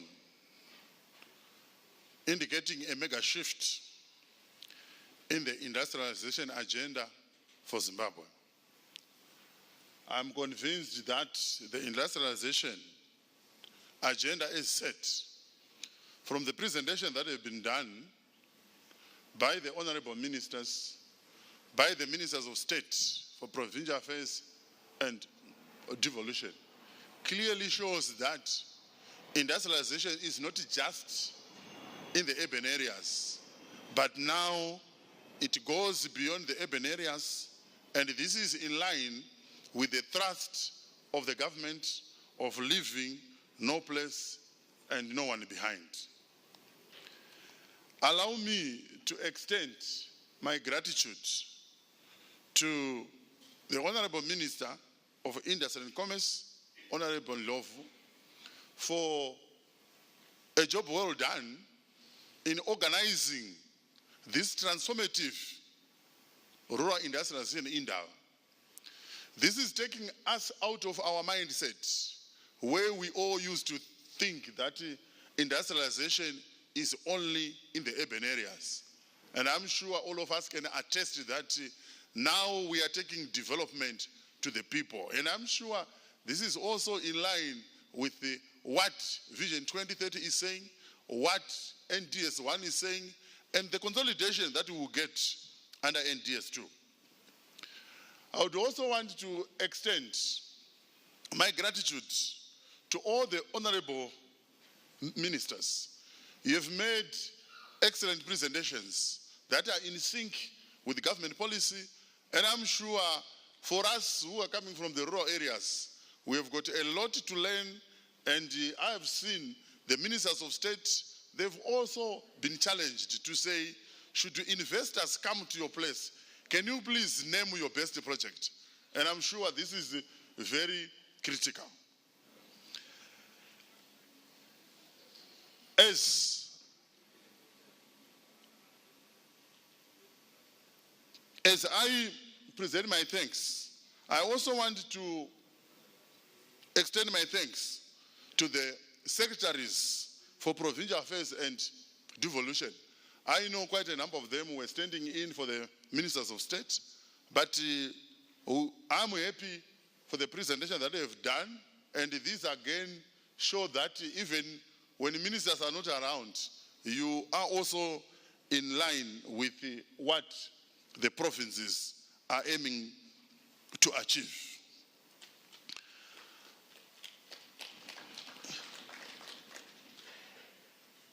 I would also want to again thank all the presenters for the depth of your commitment to fostering production and economic sustainability, as has been evident with your presentation and practical strategies that you shared here. And these are not only going to be used in your provinces, but we can see that some of the strategies, like when I was listening to the presentation by the Minister of State from Manicaland, I can see there's a lot. I thought you were going to talk about the Mawuyu that you brought me that other day, but you had a lot to present.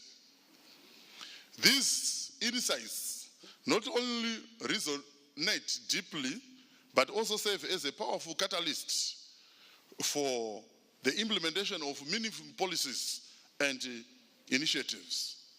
But what I would also want to point out that came out from the presentation is, in order for us to realize sustainable industrialization, we need critical enablers. And one such critical enabler is road infrastructure.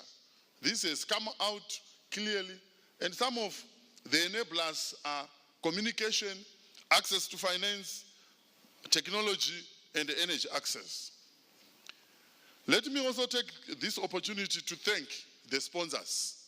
And specifically, I would want to mention CBZ.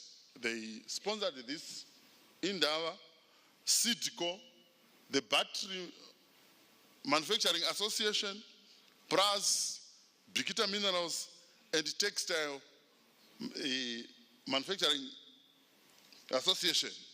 All these sponsors have made this event to be what it is. I would also want to thank ZITF company, the Minister of Industry and Commerce, for organizing this important Indaba, and everyone who made this event to be a success. In conclusion, honorable ministers, your invaluable contributions today will undoubtedly leave an enduring legacy. We are profoundly grateful for the time and effort you have invested in this endeavor, and we look forward to the continued partnership and collaboration which is necessary to transform this shared vision into a reality. Thank you once again for your leadership, commitment, and unwavering support. May we live here today inspired and united in our pursuit of a future where we are all empowered and we are at the forefront of a sustainable rural industrialization agenda. I thank you.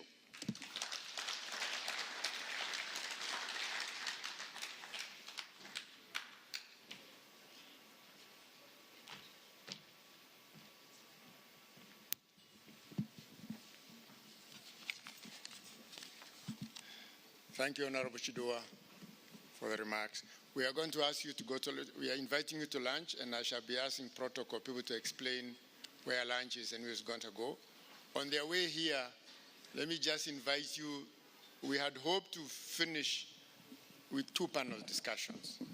The reason that was planned is that the session you have had tells you the policies, the approaches, the frameworks, the aspirations, and the goals. This afternoon, we are having 2 panel discussions. We'll be back here at 2:30. And the panel discussions really is about people who you can ask. This is an interactive session. They will tell something about what they are doing and what they do, and you'll have a chance to question them, how does that fit in, and how can it be made fit in better with rural industrialization? So the first one will be of food manufacturing, which is one of the most important globally, historically, economically, historical economics that tell you, you want to lift people out of poverty, do food processing and food manufacturing. So we'll hear something about what has happened. Equally important, we shall be hearing from people who know something about community-based approaches to sustainable development and industrialization. You'll get a chance to ask them how they see this, what you have presented this morning, the ups and downs of it, the possibilities of it, and they will be able to reflect based on their experiences and their perspectives. So I invite all of you, if you can. I know some of you had other plans for this afternoon.